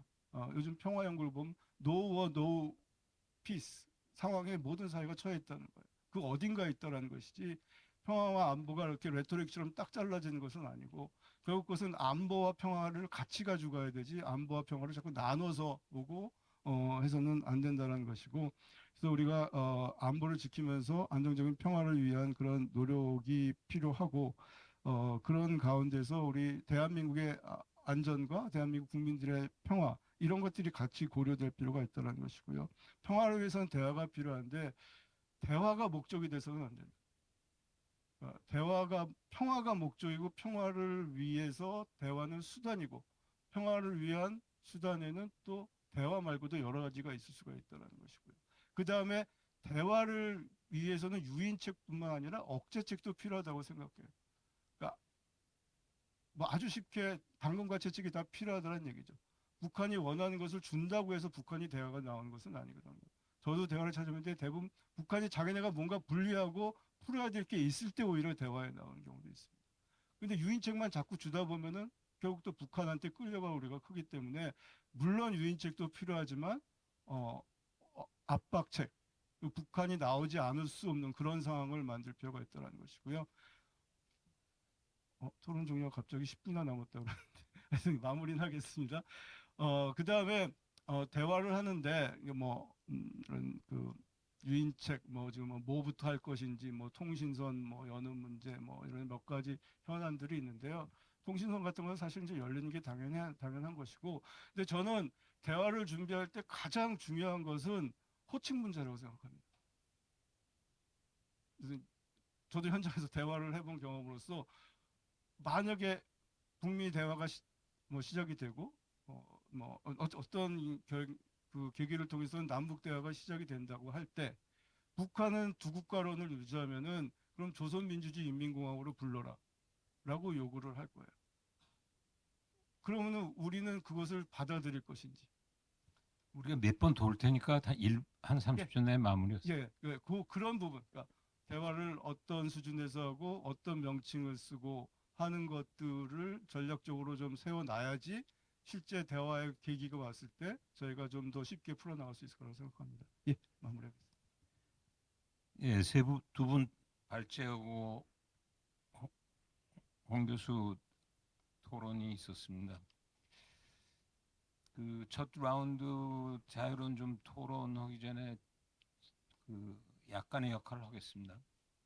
뭐 이 사회가 하는 역할 중에 가장 좋은 역할이라고 하는 것은 아마 악마의 역할을 하는 게 가장 좋은 것 같아서 발제나 토론하신 선생님들이 뭐 제가 평소에 가장 잘 알고 있고 한국에서 대표적으로 이 주제를 오래 선도적으로 해오셨습니다만은 좀 까다로운 질문으로 코너로 몰겠고 그렇게 해야 서로 또 이 국가적인 차원에서 국가지가 모아지는 과정이 아닌가 그런 생각이 듭니다.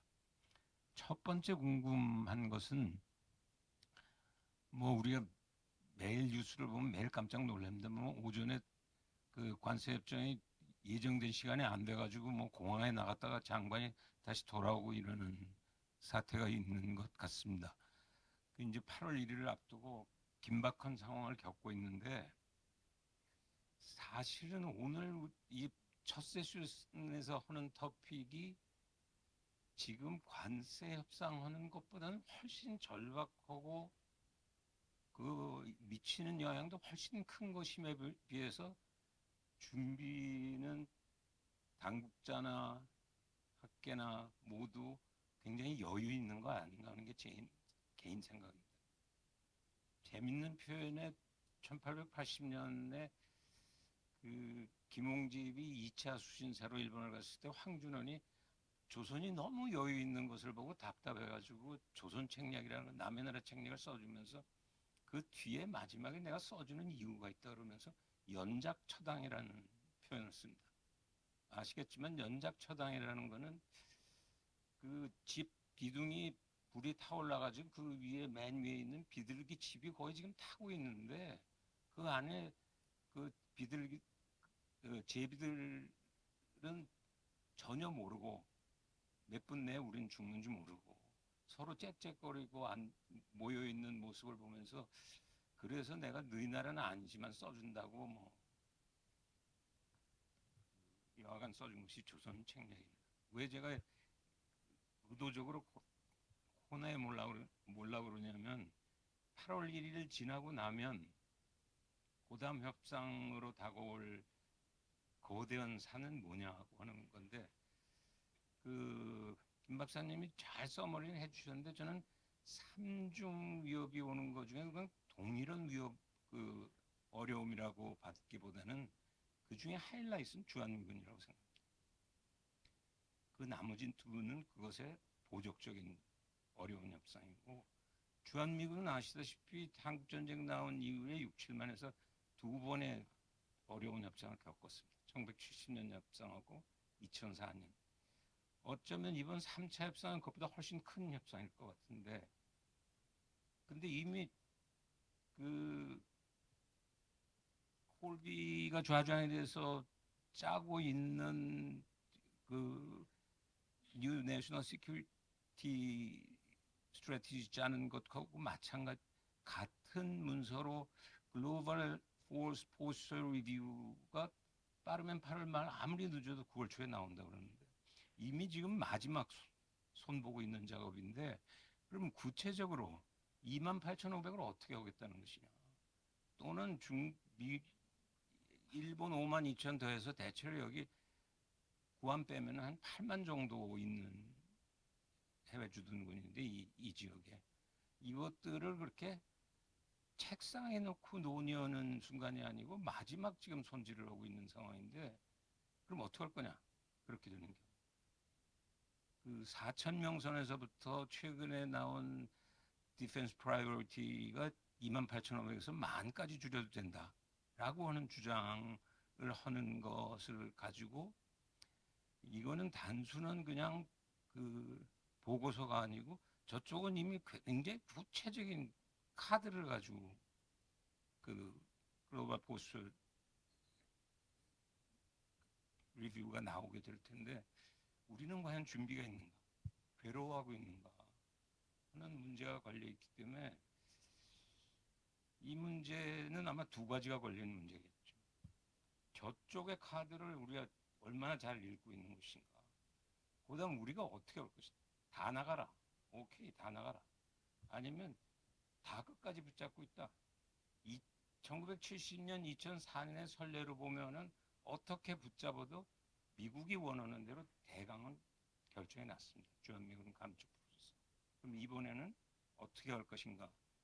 이 문제는 좀 더 괴롭게 따져야 될 문제 아닌가 그런 생각이 들고 나머지 둘은 그것은 굉장히 부속적인 문제인데 네 병력은 나간다고 그러면서 저 사람들 표현을 이미 내부적으로 만들었으니까 현대 동맹 비용을 한국이 내라 그런 얘기인데 우리는 생각이 전혀 안 돼 있는 게 병력을 줄이면서 돈은 내라고 그러는데 저쪽이 생각하는 거는 제로 베이스에서 10,000명으로 줄이더라도 10,000명 비용은 내야 되지 않냐.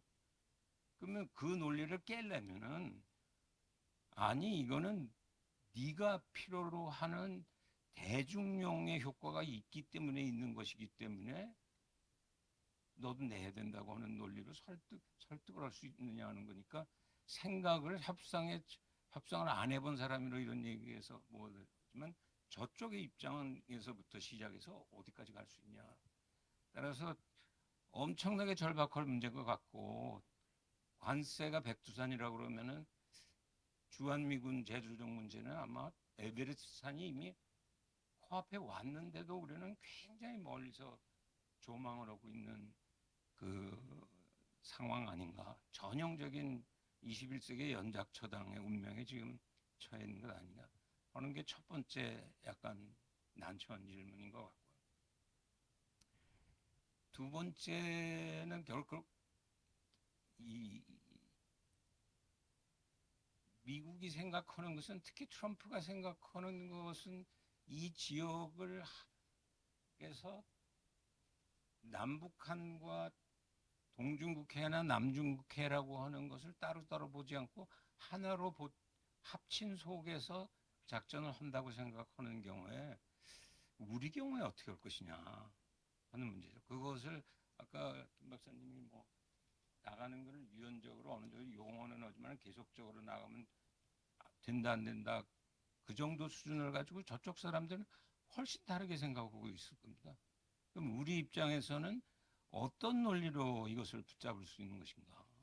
한반도 전선과 타이완 전선과 남중국해 전선에서 우리가 할 역할은 무엇이고 미국이나 기타 국가들이 할 역할은 무엇이냐를 어디까지 서로 주고받을 거냐 하는 부분에서 우리가 문제를 바라다보는 방식 자체에 그 전환이 필요하기 때문에 그것을 단순히 전략적 공조하는 시각과 보다 그 능동적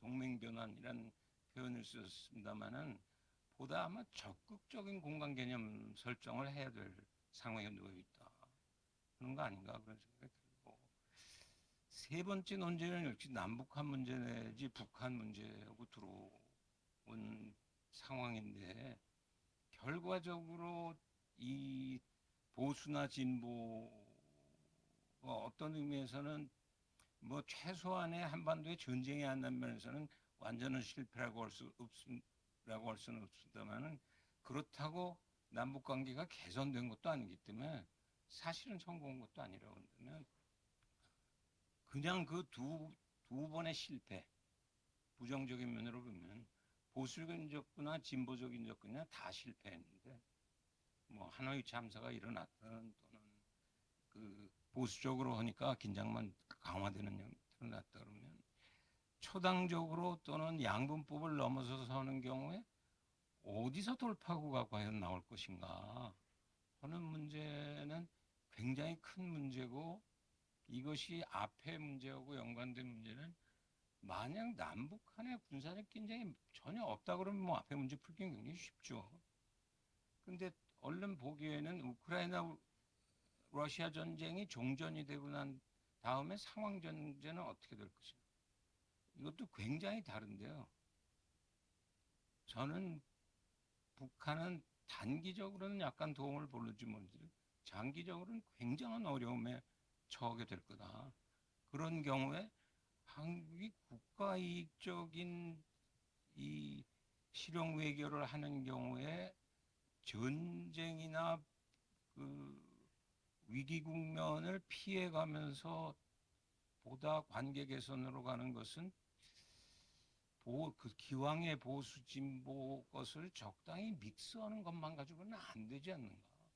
새로운 사고의 발상이 필요하지 않은가 그런 생각이 들어서 우선 그 정도로 하고 한 번은 첫 라운드를 진행을 하겠습니다. 김 박사님.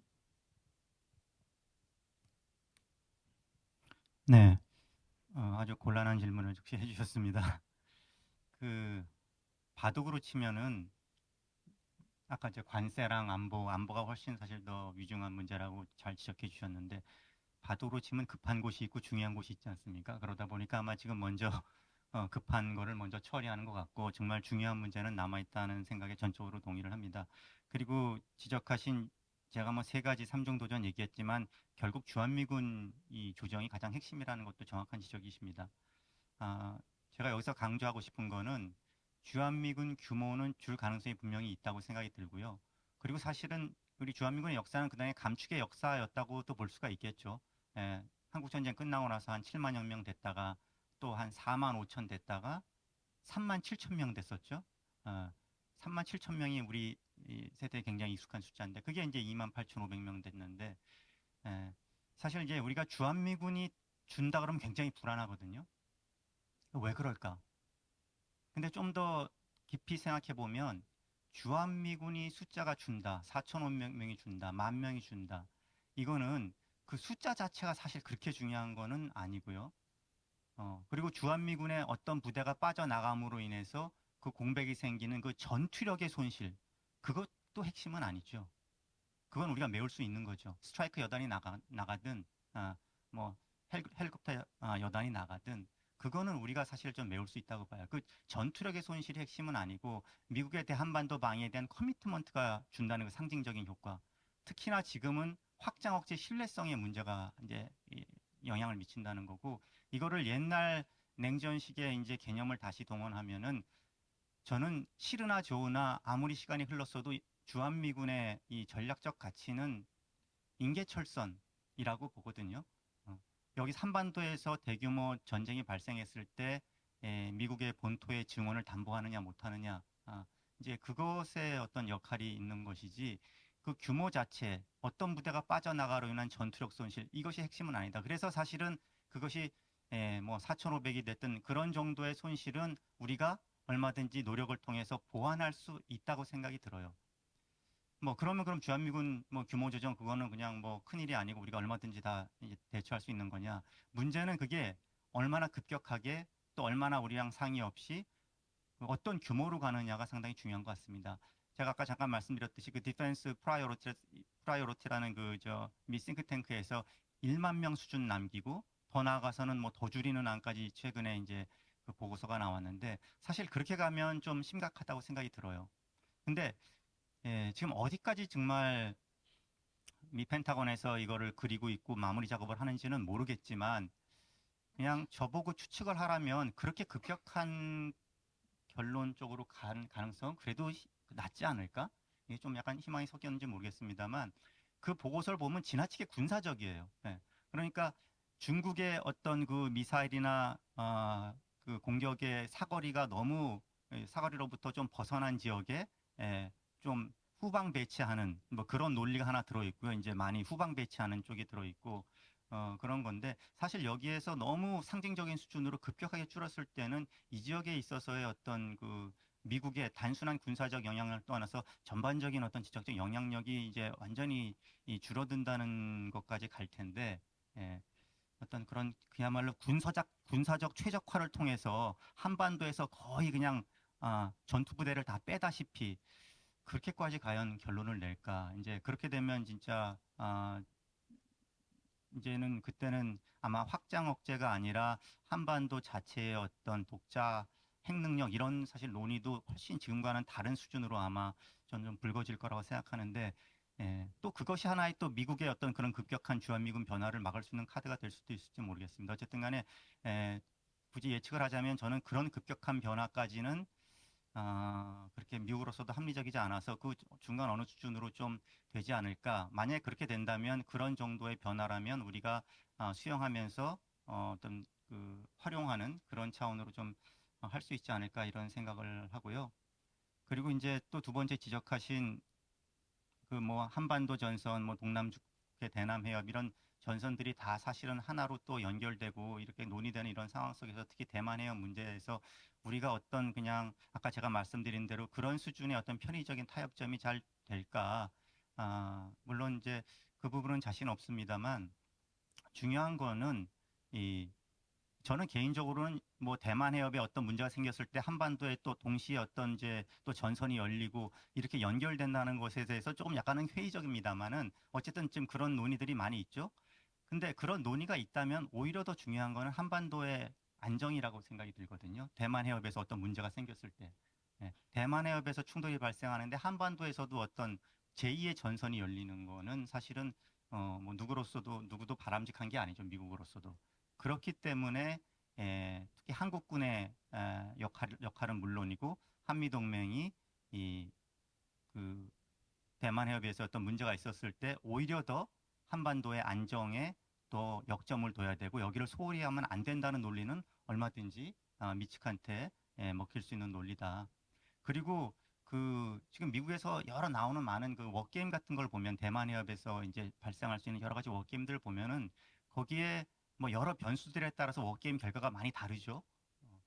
그 여러 가지가 있지만 그중에 동맹국 관련돼서는 일본이 과연 얼마나 적극적으로 이 대만 해협 분쟁에 진짜 참여할 것인가, 또는 호주가 어떨 것인가, 뭐 이런 얘기는 있는데 사실 한국의 역할은 그렇게 부각되지 않거든요. 그런 다양한 워게임에서 사실은 그런 게 많지는 않더라고요. 그만큼 사실 한국의 역할을 저는 미국도 좀 약간 제한적으로 보는 것 같아요. 그래서 그 대만 해협의 어떤 연루 문제는 우리가 충분히 걱정해야 되지만 실제 이상으로 우리가 너무 과장할 필요는 없겠다. 거기에서 어떤 우리가 어떤 선을 좀 찾을 수도 있지 않을까, 좀 이런 생각을 갖고 있습니다. 전재성 교수 저는 북한 발표하는데 주한미군 얘기도 다 오고 있는 걸 아니까 네. 네. 뭐 우리 이사장님께서 평소에 이 문제의 중요성을 많이 말씀을 해오셨고요. 저도 굉장히 중요하다고 생각합니다.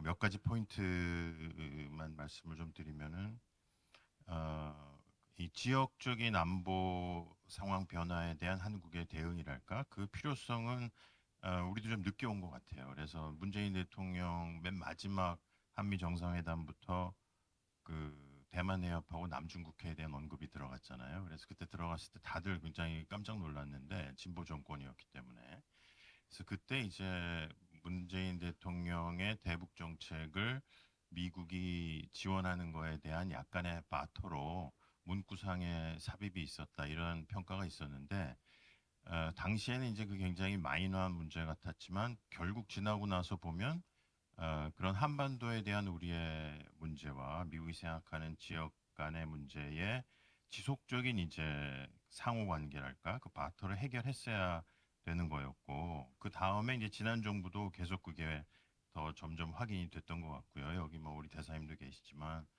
이번 정부도 결국은 한미 정상회담을 하면 한미일도 있었고 이 남중국해나 대만에 대한 일정한 외교적인 지원에 대한 얘기를 할 수밖에 없을 것 같아요. 그러니까 계속 그게 우리의 외교 문제로 나오고 있어서 그 시급성은 연구자 입장이나 정부 입장에서 너무 강하다는 생각이 하나 들고요. 두 번째는 그 이상의 말씀처럼 주한미군에 대한 1기 때의 트럼프의 압박과 2기는 완전히 다른 수준인 것 같아요. 그 1기 때 미중 관계는 미중 전략 경쟁이 군사화가 그렇게 심하지 않았는데 바이든 정부 거치면서 이미 상당히 군사화됐고 대만 문제나 미국의 대중 군사 견제를 중심으로 한 주한미군 문제이기 때문에 비용 문제는 아니다 이게.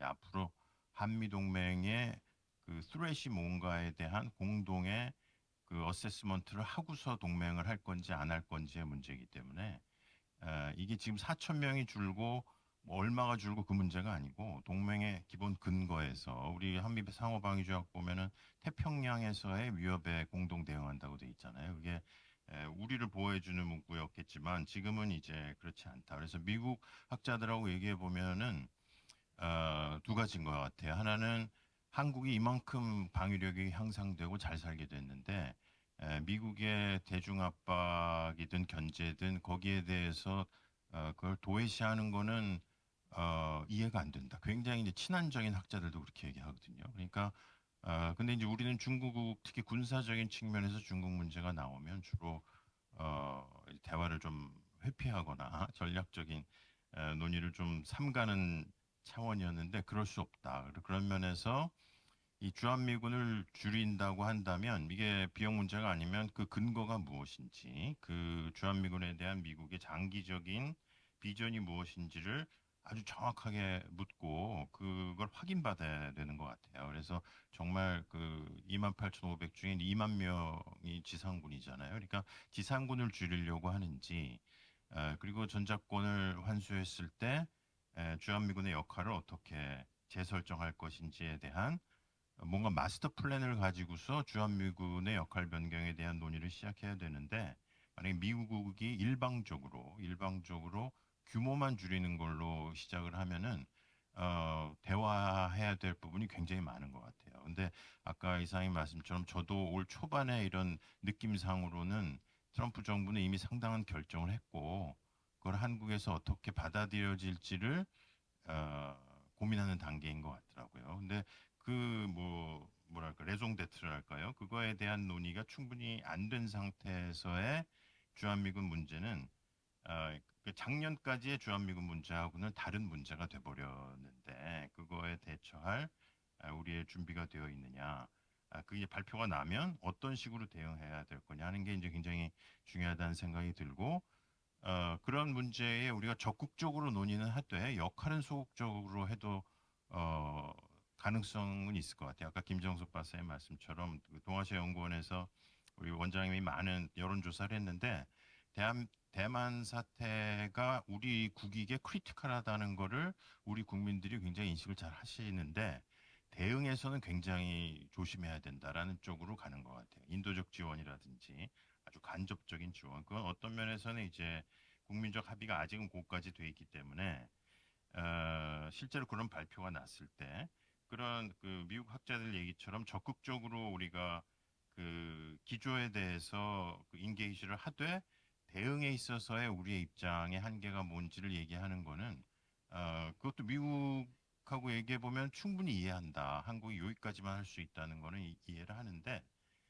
그 앞에 대한 논의가 전혀 없는 게 굉장히 이상하다. 이렇게 하는 기조였어요. 제가 뭐 개인적인 인상이라 틀린 걸 수는 있지만, 그래서 그런 면에서 우리의 그 동맹의 새로운 근거에 대한 대응이 필요한데, 이 아까 말씀하신 관세 협상도 그렇고 이번 주한미군 협상도 그렇고 이거는 그 한미 간의 어떤 아이템을 두고 하는 거래가 아니다. 이 국제 질서의 형성사를 보면은 모든 게 다 거래였잖아요. 협상과 거래.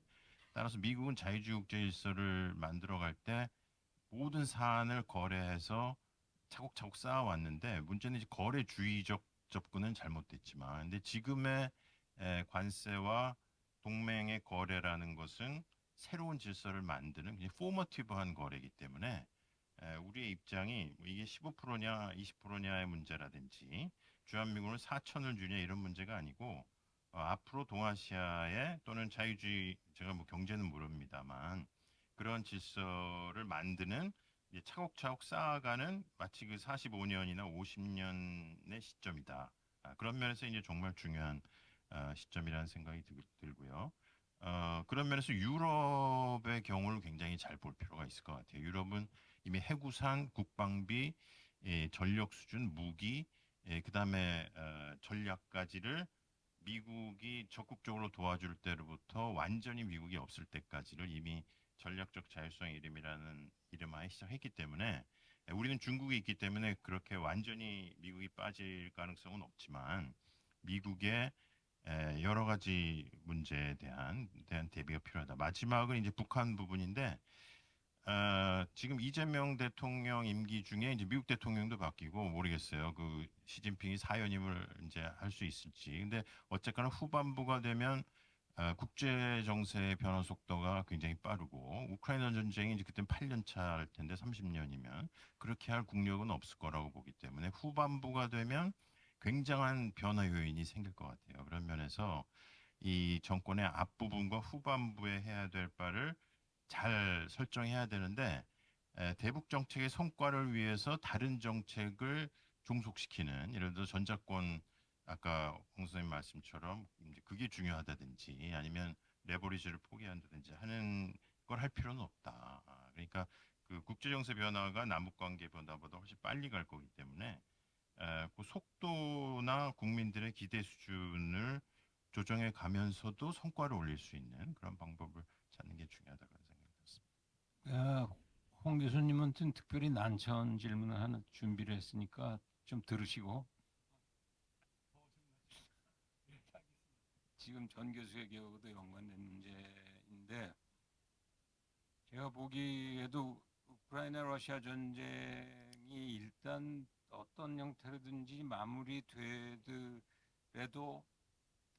많은 사람들이 그러면 북한이 상당한 그 전략적인 이익을 그래도 확보하지 않겠냐 이렇게 생각하는데 제가 보기에는 굉장히 어려운 국면을 맞이할 때가 오게 될 것이다.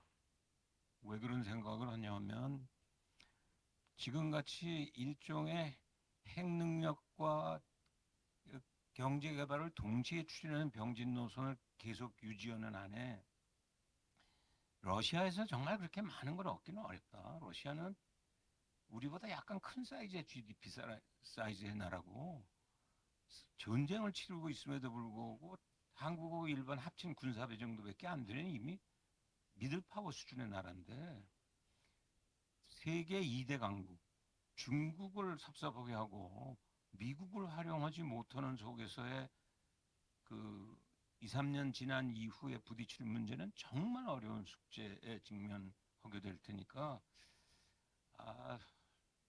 지금 현 정부도 너무 급하게 생각할 이유는 없고 어떤 시도를 해도 쉽사리 잘 안 이루어질 텐데 전쟁이 끝나고 그 병진 노선을 추진하면 할수록 점점 어려워지면 그때는 정말 실용 노선이 필요할 때가 생기는데 이왕에 장관 한번 하셨으니까 다시 한번 장관의 기회가 주어진다면 홍 교수 입장에서의 진정한 의미에서의 조금 더 내다본 북이 정말 이게 정말 중국도 제대로 다루고 미국도 다루고 남쪽도 어떻게든지 다루고 러시아는 기대한 만큼 성과는 없고 이런 상황에 어떤 식의 실용 외교를 했으면 좋겠냐 하는 질문을 좀 드립시다. 예, 뭐 그 다시 한번 하는 거랑 상관없이 그냥 어쨌든 뭐 어떤 경험을 했고 학자로서 생각한 거 말씀드리면 제가 보기에는 그러니까 지금 말씀하신 대로 그 러시아와의 그 밀착을 통해서 얻는 효과는 좀 단기적으로 효과는 있겠지만 장기적으로는 굉장히 부작용도 많을 거라고 봐요. 지금 예를 들어서 당장 중국과의 문제도 있지만 유럽에서도 유럽은 그래도 북한에 대해서 조금 뭘 하려고 하고 했던 그런 이 서유럽, 북유럽 나라들도 지금 러시아와 같이 싸우는 북한은 도저히 어떻게 할 수가 없다라고 해서 관계를 다 끊고 관련 사업들도 다 중단되고 있다고 그러거든요. 그래서 그런 것들이 여러 가지 부작용을 미칠 거라고 보고 어려움도 있을 거라고 보고요. 그러면은 결국 그래서 아까 이제 인센티브 말고 압박도 해야 되는데 그런 어려움이 있을 때 사실은 더 압박을 해서 대화를 끌어낼 수 있는 부분도 있다고 보고요. 근데 결국은 지금 우리가 단독으로 해서 북한을 대화로 이끌어내기는 전 굉장히 어렵다라고 보고 결국은 전 미국이랑 같이 가야 된다고. 그래서 북미가 대화가 시작되고 그래서 어쨌든 어떤 방향으로든지 비핵화, 뭐 비핵화를 다 하라는 게 아니라 비핵화에 대한 대화라도 좀 나오고 해야지 그 다음에 남북 관계는 풀릴 수밖에 없고요. 그래서 문재인 정부 때는 소위 우리가 중재자 역할을 했는데 중재자가 아니라 당사자로서 미국이랑 이건 좀 편먹고 해야 된다고 봅니다. 진짜로 대화를 하고 싶으면. 그래서 아까 말씀하셨지만 지금 한미 관계가 굉장히 그거는 진짜 큰일 난 거니까 그거를 해결한 다음에는 이제 미국과 힘을 합해서 북한을 끌어낼 그 전략들을 같이 세우는 방향으로 가야 되는데 그것도 쉽지는 않을 것 같아요. 제가 아까 2019년 그 트럼프 대통령의 프레스 컨퍼런스 말씀드렸는데 거기서 아주 저는 재미있는 대목 하나가 이거예요. 기자가 문재인 대통령의 관계에 대해서 물어봤어요. 그러니까 트럼프 대통령, 나 문재인 대통령이랑 굉장히 좋아. 난 근데 사실 모든 지도자랑 잘 지내. 근데 니들 그거 알아? 나를 이용해 먹으려고 하는 사람들이 있어. 근데 그거를 내가 안다는 거를 상대방이 알면 당황해. 그래도 어쨌든 난 잘 지내. 뭐 아주 트럼프식 화법인데 그래서 왜 문재인 대통령에서 물어보는데 나를 이용해 먹는 사람들이 있어 이런 얘기를 할까? 근데 자기를 그 나중에 보면 공식 저거에서도 뭐 미국을 이용하려고 하지 말라. 아마 그런 맥락인 것 같은데 그래서 우리가 이렇게 남북 대화를 이끌어가는 데 있어서 미국을 어떻게 활용할, 그러니까 이용해 먹는다는 뭐 그런 느낌이 드는 건 트럼프는 굉장히 싫어하는 것 같아요. 예를 들어서 판문점에서 김정은이랑 트럼프가 만날 때도 문재인 대통령이 끼고 싶었는데 미국에서 막아서 못 들어갔거든요. 따로 있었고 두 사람만 대화를 했고 무슨 대화 내용을 했는지도 우리 정부 제대로 파악도 못했었어요. 그렇기 때문에 그런 트럼프의 속성과 어쨌든 트럼프가 있는 동안은 하지만 미국이 북한과 대화는 저도 할 거라고 봐요. 결과는 저도 잘 모르겠어요. 전재성 교수님 말씀하신 거랑 비슷한 생각을 가지고 있는데 대화할 가능성은 없다. 그럼 그때 우리가 그 포인트를 어떻게 활용할 것이냐. 그거는 저는 미리 준비를 해서 그래서 미국과 같이 해서 어떤 미국의 이익이 되는 방향의 그런 논리들을 만들면서 우리도 대화의 어떤 계기를 잡아낼 수밖에 없지 않을까. 지금 뭐 북한한테 조금 뭐 하고 그래서 새로운 사고는 저도 모르겠고요. 별로 생각하는 게 솔직히 없고 결국 아주 현실적인 방법은 미국이랑 같이 하면서 비핵화가 대화가 뭐가 좀 이루어져야지 실제로 남북 대화도 할 수 있고 뭔가 거래도 할 수가 있고 그래서 다만 미국하고 굉장히 그래서 거기에 대해서는 긴밀히 얘기하고 미국의 이익에 맞고 하지만 우리한테도 또 도움이 되는 그런 전략을 만드는 것이 그나마 실용적인 접근이 아닐까 이렇게 생각을 합니다. 예, 이제 본격적으로 토론을 좀 시작하려고 그랬는데 여기 뜨는 게 그 다음 세션을 해서 끝내달라고 그래서 뭐 플로어에서 질문을 받거나 이러기는 현실적으로 어려운 것 같습니다. 시간이 지났음에도 1분만 쓰고 마무리를 하겠습니다. 아까 김 박사님 코멘트하고 연관된 것인데 8월 말에 지금 미국이 준비하고 있는 내셔널 디펜스 리포트나 글로벌 포스트 리뷰들 나오는 거 사실은 꼼꼼히 따져보면 이미 다 알 수 있는 내용들이라고 할 수 있는데 그걸 염두에 두고 우리가 협상에 들어간다 그러면 명심해야 될 거는 저 사람들이 약간의 착각이라고 생각하는데 2028년에 대만을 칠지도 모른다. 중국이 시진핑이. 그런 큰 가상하에 그런 헤게모니 파워의 그것을 잡기 위해서는 일사불란하게 한반도에서부터 동남아까지를 일사불란하게 운영을 해야 되겠다고 하는 것인데 그 앞에 그 가설은 전쟁 계획이나 그거는 저는 잘못 읽고 있다고 생각합니다. 중국이 2028년에 대만을 그렇게 쉽게 군사적으로 그 문제를 풀 자책골을 그 자해 행위를 하리라고는 생각하지 않습니다. 단 그러니까 그것을 좀 길게 보는 상황에서는 우리는 한반도 전선만 염두에 두겠어. 이렇게 해가지고는 협상이 이루어지기가 대단히 어렵다. 오케이. 이건 연결된 전선이라고 하는 것은 동요인데 그 전선 속의 그 세 개의 중층을 어떻게 서로 연계시키는데 그거에 따라서 각계의 전선에서의 앞서가야 될 역할이 있고 뒤에 갈 역할이 있고 이런 식으로 되기 때문에 우리가 그 뒤에선 최소한의 역할을 하지만은 여기는 한반도는 어차피 우리가 앞서가지만은 그것도 자강으로 앞서가겠다 이런 얘기를 하는 게 아니라 같이 가야 돼 너희도 여기도.